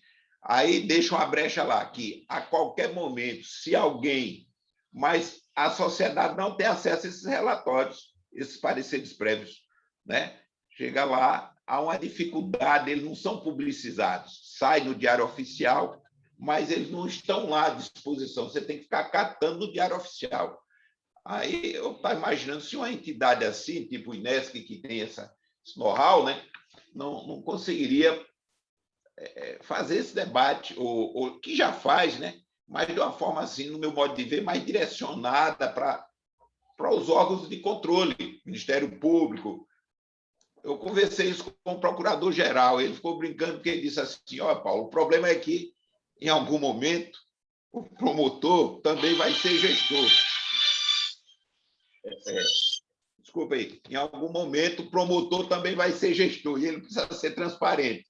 E aí encontra muita dificuldade também e tal, e a gente começou a rir. Pronto. É um caos, né? É um caos. Obrigada, Paulo. Liv e Cléo, a gente está chegando aqui no nosso horário. Antes de vocês comentarem, Paulo, a Adriana, nossa assessora de imprensa, quando foi divulgar esse workshop, disse que recebeu algumas dúvidas já no momento da inscrição de alguns jornalistas. Eles queriam saber, vocês já comentaram, mas eu acho importante frisar, né, comentar de novo, se os ensinamentos aqui do workshop do Orçamento da União serviriam para analisar o orçamento do município e como que eles podem ajudar, né, denunciar a falta de transparência, a falta de análise, né, de disponibilização dos dados pelos municípios. Acho que vocês podiam comentar isso também para a gente fechar. Deixa eu ver quem mais. O Breno mandou mais uma dúvida, né? Eu vi que o Breno mandou um link para as reportagens do Estadão sobre orçamento secreto, né? O Estadão foi quem denunciou primeiro. Dúvida: quais são as restrições para uso de recursos de emendas, de diferentes classificações, em ano eleitoral? Por exemplo, os restos a pagar podem ser pagos livremente? Tem um mês limite? E o Francisco também mandou um texto aqui sobre o tema, né? Sobre a emenda do relator. O José também, né, tinha pedido a palavra, mas, bom, acho que já vou dar meu tchau e tentar responder aqui. Bom, Breno, não vou te falar coisas que eu não tenho certeza. Não tenho certeza sobre isso, não, em ano eleitoral. Pelo que eu saiba, não pode coisas gratuitas, né? Não pode distribuição Por exemplo, a emenda parlamentar que tiver, por exemplo, eu quero distribuir remédios gratuitos no município. Esse tipo de coisa não pode, né? Essas coisas que seriam pode ser mais caracterizadas como eleitoral, mas pelo que eu vi, tem até uma emenda tentando que isso possa ser permitido. Mas, a princípio, em todo ano eleitoral, tu não pode distribuir coisas gratuitas, e isso impacta também em recursos de emendas. Mas em termos de gastos gerais, eu não saberia te dizer, mas é uma questão que eu vou pesquisar aí nos próximos dias. Bom, mas aí eu não sei, Silvia, passamos para o José, mas de qualquer forma queria agradecer imensamente a todos e todas, ficaram até o final aí ouvindo nosso debate. Nós vamos ainda ter várias coisas, sigam a gente nas redes, que a gente vai liberar vários materiais, vai ter uma live sobre orçamento e desigualdades, vai ter análise do orçamento secreto, bastante coisa aí ao longo da semana. E muito boa provocação para provocar os tribunais, realmente. O objetivo do INESC, ele é mais focado na sociedade como um todo, né? Como a Cléo falou, a gente faz formação de movimentos sociais, de outras organizações, de lideranças, não é tanto para o poder público via tribunais, mas é uma provocação boa aí que a gente pode levar para dentro do INESC, né, Cléo? Antes da Cléo, então, fechar, Cléo, desculpa, José. O José queria complementar. Aí a Cláudia pode comentar. Na verdade, agradecer, porque o que vocês estão fazendo é essencial. O público que vocês buscaram foi o jornalista. Uma sociedade é conformada a partir de sua imprensa. E eu pude observar que até mesmo um dos maiores desse país passou por essa sala, que é o Luiz Nassif. Nós temos que nos orgulhar disso, e o INESC tem que se orgulhar disso. É um trabalho de muitos anos, e as coisas mudaram muito, nós fomos derrotados, os progressistas fomos derrotados, estamos novamente em movimento. E o INESC é fundamental nesse processo, porque subsidia todos aqueles que se interessam. Orçamento é o resumo da política, é o sumo da política. Se não passarem a compreender isso, os jornalistas, os dirigentes sindicais, os dirigentes partidários, não vão estar fazendo política real, porque a política real é quando você executa, né, financeiramente uma pretensão. Então, o INESC tem feito essa resistência com muita qualidade ao longo de todos esses anos. E essa atividade de hoje é extremamente exitosa. Eu podia citar outros jornalistas que passaram por aqui também, ou que estão até agora, e que certamente passaram a conhecer um pouco mais, e podem se aprofundar e fazer um trabalho melhor do que vem fazendo, né? Espero que façam e que contamine mais e mais gente para discutir esse tema que é essencial e fundamental para a sociedade. Muito obrigado pela atenção de vocês. Eu estou aqui, neste canto do mundo, tentando fazer também a minha parte. Muito obrigado. Obrigada a você, José. Você mora num canto do mundo lindo. Eu amo São Luís, amo Maranhão, amo o povo daí, amo a comida. Queria morar no Maranhão, mas moro aqui em Brasília. Bom, enfim, eu até comentei, né, com a Silvia, que o Luiz Nassif estava por aqui, que provavelmente ele entende mais de orçamento do que a gente, porque acompanha há muitos anos, desde que eu era criança, olha que faz tempo que eu fui criança. Enfim, também agradecer vocês por estarem aqui com a gente, por essa audiência. Dizer também para o Paulo que a gente vai lançar, porque a gente tem... O INESC é uma instituição pequena, né? A gente não tem tantas pernas para acompanhar o Brasil inteiro, então a gente opta pelo orçamento federal, só que a gente vai estamos analisando aí os subnacionais, né, com relação à educação, e a gente vai também lançar uma nota técnica sobre isso, e dizendo, inclusive, que não há transparência alguma na maior parte dos portais dos estados, e a gente espera que os órgãos de controle se olhem para isso, se debrucem sobre isso. Então, só agradecer a vocês, que para a gente também é muito bom estar compartilhando, né? Porque, como eu sou da educação, o nosso mestre Paulo Freire sempre diz que conhecimento que você guarda para si não é conhecimento, né? Ele só se transforma em conhecimento quando ele é compartilhado, e é isso que a gente tenta fazer com as nossas descobertas também a respeito do orçamento. Maravilha, obrigada, Cléo, Liv. Obrigada a todo mundo que veio. É isso, a gente vai disponibilizar a gravação por e-mail para quem se inscreveu, para vocês poderem consultar depois também, voltarem lá nas explicações. Muito obrigada, gente. Tchau, pessoal. Tchau, tchau.